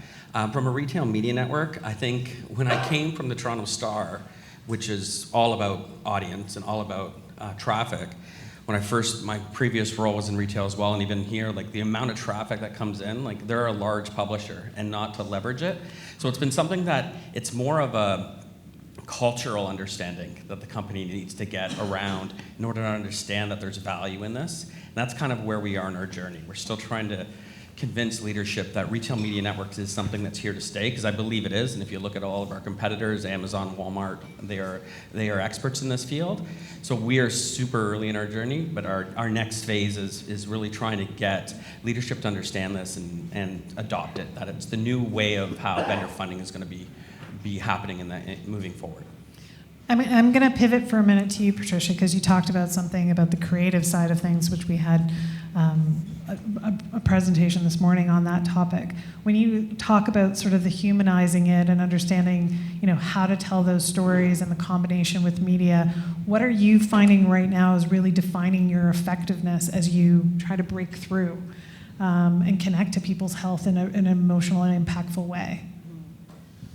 So one of the key things that I'm introducing alongside my great team is really taking the company and the industry on a different journey, because pharmaceutical marketing is really product marketing, right? Where the product is at center and you push the product, which is antiquated marketing, for the rest of the world, right? So what we're championing is putting the consumer at center and really a brand marketing approach. And even though we don't have shopper marketing, the principles are still very relevant, because at the end of the day, what we're motivated by is, and another step is, pharma is also, it's a wonderful industry, very smart people, but the doctor is king.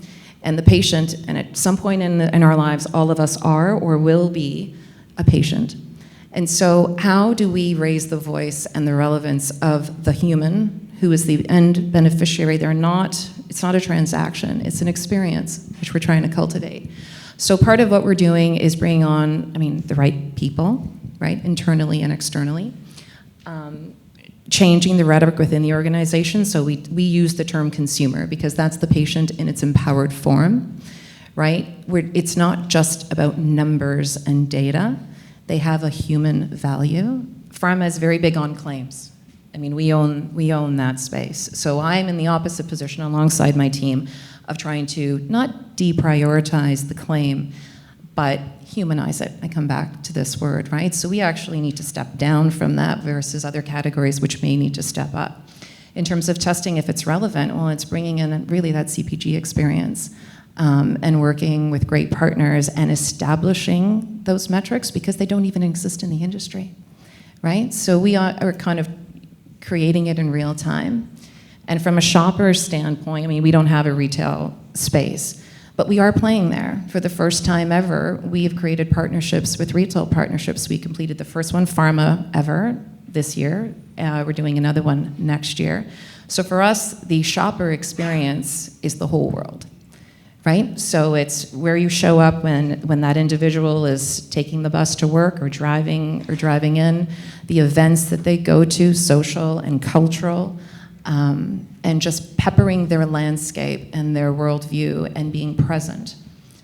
So we're taking the concepts of shopper marketing, but we're redefining it for this industry, which deserves, I think, better creative and deserves better representation and deserves, because there is good work that's being done, but they just don't have the voice. And that's why, as a CPG marketer, I'm happy to be there, because I think our numbers are so much stronger because for the pharmaceutical industry, what you are all doing is completely revolutionary, right?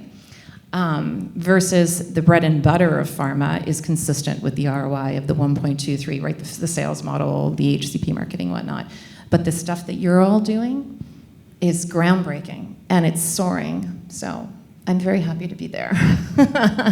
I encourage any of you, if you want an opportunity to, it's really a great space to make profound impact. And at the end of the day, you can put your head on the pillow and knowing, I saved a life today. I really made an impact. And I think that's probably the best barometer, apart from the analytics, as important as they are. And I think as a great marketer, you have to be invested in the analytics, right? If I may say so too, and drawing on the biological model, right? It's like going into a doctor's office and you present with a symptom. And well, what's that doctor going to do? It could be something very serious. That same symptom could also mean something very light. They run a diagnostic panel, right? They'll run scans, x-rays, blood work, and that's much like an MMM or your Nielsen or any of your other offerings, at Nielsen. So you have to embrace the data. You have to embrace the data when you look good, when the numbers come back and say you've done a great job, but you have to equally be embracing of the data when it doesn't. Because you may have misstepped, but at the end of the day, the goal is being the best marketer you can be and doing the best possible job for the consumer that you serve. So it's incumbent upon you to look at it and say, what could I have done better? What is the data unlocking for me? How can I put a better product into the market, a better experience, and become a better marketer at the end of the day? So I love data. And that's how we go about it. So we have to be creative, is what I'm saying at the end of the day. It also sounds like you want to be incredibly curious too, because there's a humanizing of what you're actually looking at with the data. And I look forward to you challenging the norms that we've established in your industry specifically from a creative perspective of maybe less people walking through a meadow with some really strange voiceover. So I look forward to seeing a change. A win for me is when we get our creative testing back and pre-testing and it scores top box compared to CPG, because I know the barometer is low for pharma. The barometer for me is CPG. So when we score in that category, that makes me very happy. So the last question is just about the macroeconomic trends in consumer spending. All of you have had challenges. You've benefited from some of the macroeconomic trends. I think of the toilet paper fights that we had in aisles. I think about the renovations that we went through of I need to replace everything in my house. I think about the health ramifications that have what happened since COVID especially. And now you're seeing the data right now of our consumption is going down as well, and there's choices that consumers are making. When you look forward to the year ahead, and I know we're just in the fall, so I'm going to ask you to put a crystal ball on for 2025. We have geopolitical issues. We have climate change. We have what's happening in Florida. We have supply chain issues. We have all of these things that keep coming up that we have to pay attention to. But out of all of them, how do you keep up, and what is keeping you up at night right now, and how do you feel like you can tackle it? And I'll start with you, Deljeet, because you work in something that is so essentially important to all of our households, but we don't spend a lot of time talking about until they're missing from the shelves. Yeah, so I wish I had a crystal ball. So I remember a little quick story. So I remember when COVID started and we got sent home from Pepsi, the question was, how long is this going to last? And I'm like, I got no idea. I don't have a medical degree, right? Like, I can't tell you. Like, but insights, you should have an idea. I'm like, 4 weeks, maybe? We're home for 2 weeks, and 2 weeks later, and now it's been 4.5 years, and I haven't regularly gone into an office in a long time. I think the biggest thing, I know I'm sidestepping this question a little bit, it's really all about empathy, right? If we need to connect with our shoppers and our consumers and be empathetic. We heard about mortgage, like you renewed your mortgage, right? And it's sticker shock. I did that last year, and I'm like, oh my God, it's so much more than it was the year before. But we're going through this sitting in our seat.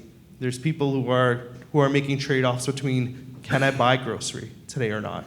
I have $50 for a grocery shop to feed 4 people, versus my wife goes to Costco, and I go to Costco too, and spend like $900 and come home and I'm like, oh, what did I even buy, right? And there's layers to this, right? Because it's not just being empathetic with people who aren't as fortunate as us, but it's also being empathetic with people throughout that whole diaspora of whether it's wealth, whether it's ethnicity, whether it's the geopolitical situation.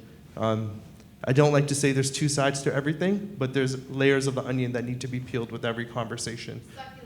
The succulent, sorry. Yeah. I learned that at NYC, right? So layers of the succulent for Miix. But there's a lot of power that we have in what we do beyond just our brands. It's how we speak to people. When COVID hit, you saw a lot of marketing around here. We're here with you.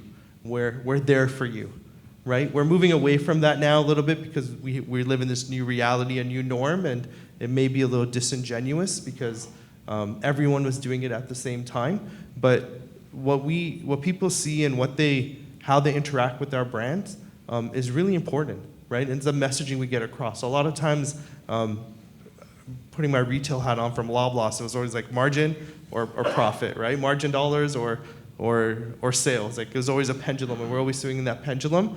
But a really steep price increase is going to impact that family of 4, right? How we show up in store and everything else that we do has a profound impact, and we don't really think of that too often, but we're able to change the narrative for a lot of people. It's a great point. I think the empathy component of really appreciating how much our country has changed, but the cost of living, the impact on housing, if you're new to Canada, how are you adjusting to our society? Like, there's a lot of space, and the word that I also take with empathy is curiosity, right? By getting out of your norms and social, constructs and starting to appreciate what's it like for somebody else, in an area of the country that I never even considered before. Robert, any last words for you on sort of some of the trends and macroeconomic factors that you're really paying attention to? I like what you said, what keeps me up at night, because it's something I use a lot. And just from a home hardware perspective, is really the competition. If I start looking at what the players are doing against us and how we need to maintain innovation in order to keep up. That's what really scares me. You know, we're a long traditional company that doesn't move as quickly from an innovation standpoint, and I'm looking what Amazon's doing, what Walmart's doing, and just wanting to make sure that we as a Canadian company can stay competitive against them. Patricia? Yeah, I think, and I'll speak to the space that I'm in now. So obviously political factors they impact the healthcare industry very significantly, right? And to the point of driving sometimes innovation out of Canada, which is unfortunate. So that is what keeps me up at night. In terms of macroeconomic trends that excite me and keep me up in a good way is tech. Because technology and the pace of technology is the great equalizer, right? And so just as the consumer is becoming more empowered and more informed thanks to technology and thanks to information that's readily available at their fingertips, consumers are now no longer, passive recipients of their health care. They are active, engaged citizens of their healthcare. They will go to their physician and say, I've heard this. Can you tell me a bit about this? I would like you to, I'm interested in this therapy versus this therapy. So that, for me, as a champion for the voice of the consumer within the industry, is deeply satisfying and very motivating. And I think that's, to everyone's benefit. So that's the kind of stuff that we like to hook onto and blow out. Randy, we're drinking less wine. What's happening? So it was called out earlier in the presentation. What a shit show we had in the last 2 years. I mean, the whole category just collapsed and dropped globally by about 15 to 20%. Some markets even worse than that. But we're finally clawing our way back. But what we did is that in the last 18 months, we retooled, and we knew better times were going to come. So we doubled down on MMM. We could have easily cut marketing spending, but we didn't. Last year, this year, as we're finishing our fiscal, we held to last year. Next year, we're planning a 20% increase. I'm hoping for more, based on what we know works in terms of our investment. But the reality is that the biggest change for us has been just understanding that the recession mindset, although out in BC still has a firm grip on consumers, it is relaxing, especially in big markets like Ontario, a little bit in Quebec as well, and the further west you go, the more challenging. So we're, not only did we double down on MMM, but we doubled down on repositioning well over 15 brands.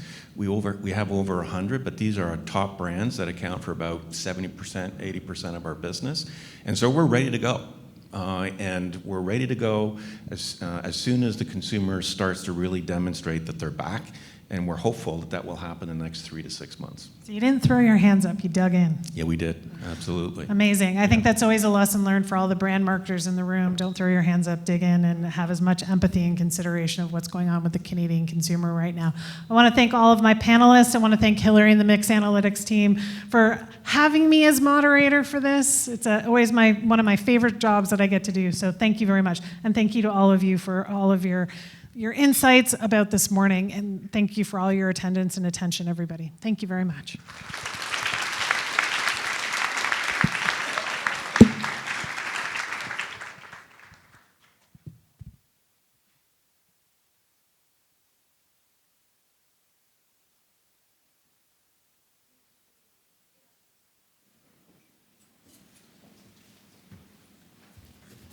So we're just about ending this, but don't leave just yet because it's awards time. So I think I'm inviting Shannon Dodaro and Shabir Kotari up to the stage to hand out the awards. Great, thank you. Thank you, Norm. Okay, so we're gonna kick off with the top campaign creative award, sponsored by Element 54. And it goes to Beth and Ali's Island, OLG. Here to accept is Vivek Duggal of OLG.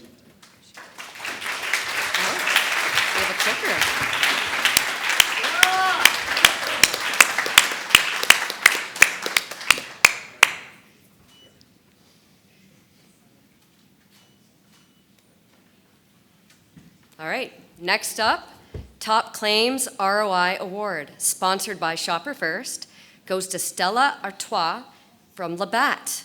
Accepting this award is Adam McLeod of Labatt. Congratulations.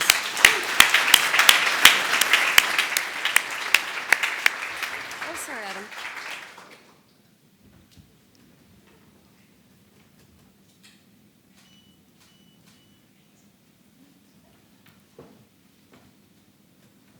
Winning 2 impressive awards for top campaigns.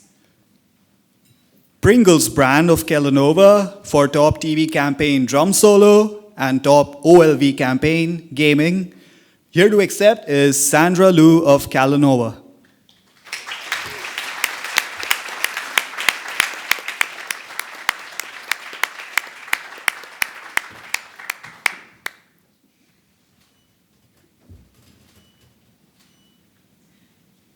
Okay. Winning our top linear TV, CTV ROI award goes to Shingrix GSK for their Burden of Disease 2.0 media buy. Here to accept is Alex Rajanov of GSK.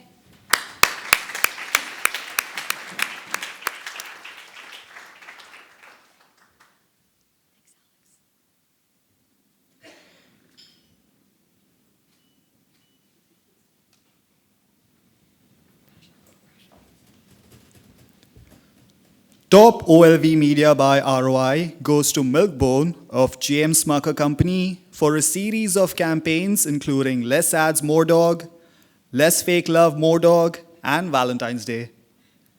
Here to accept is Sarah Brown of James Smuckers.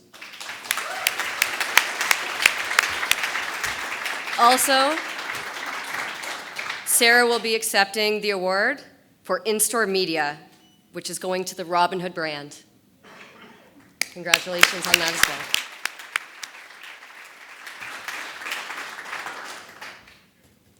Top Sponsorship ROI Award goes to Cavendish Farms of Irving Consumer Products.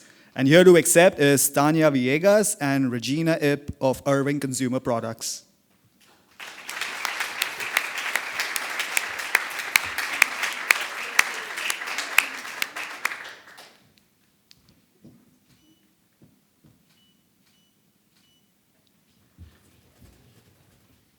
Home Hardware today will win 2 awards in digital with the best ROIs for media plans with the Trade Desk and also the Meta Social Award for media. The Meta Social Media Award. Robert Allen of Home Hardware is here to accept.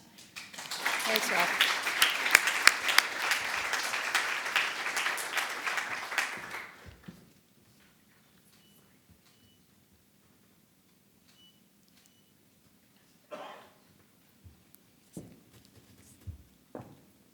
Also winning 2 digital awards is the Schneider's brand of Maple Leaf Foods for their top ROIs with Pinterest and TikTok.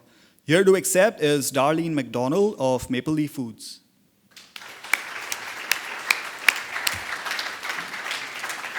Maple Leaf Foods also scored the top flip ROI for their digital execution supporting the Maple Leaf brand. That's a clap.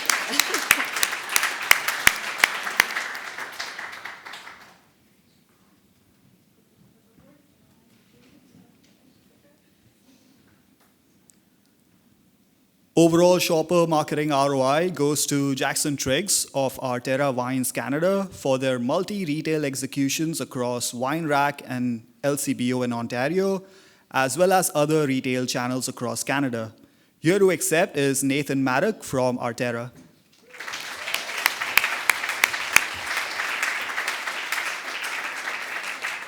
Nathan will also be accepting the top ROI awards in paid search and radio for retailer Wine Rack.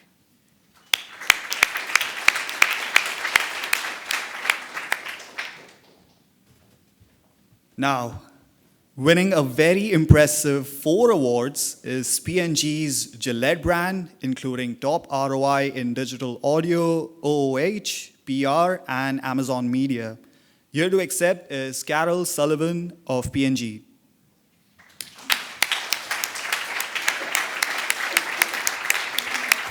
And Mike So.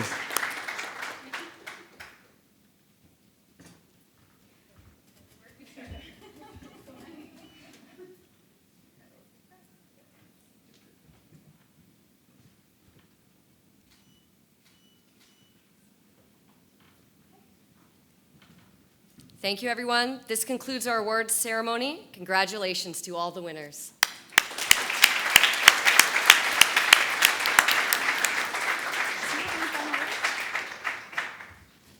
I'll steal the stage from Norm for our event closing, and Kira, we might end 2 minutes early. Great job, everyone. I just want to extend a sincere thanks to everyone here who has contributed to this, including the Miix team, all of our partners, our clients, our agency partners, their clients, everyone who's here. This is really a wonderful moment in my life personally and just in our profession.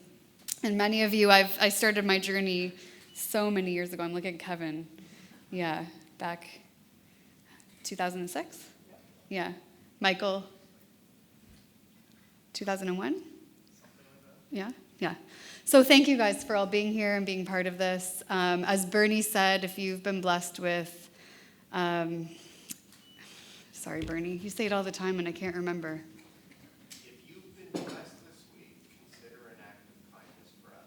If you've been blessed this week, consider an act of kindness for others. Our hearts and prayers are going out to everybody in Florida and the U.S., all of our partners that are being impacted by Hurricane Milton, not Hurricane Mitten, which is my maiden name, but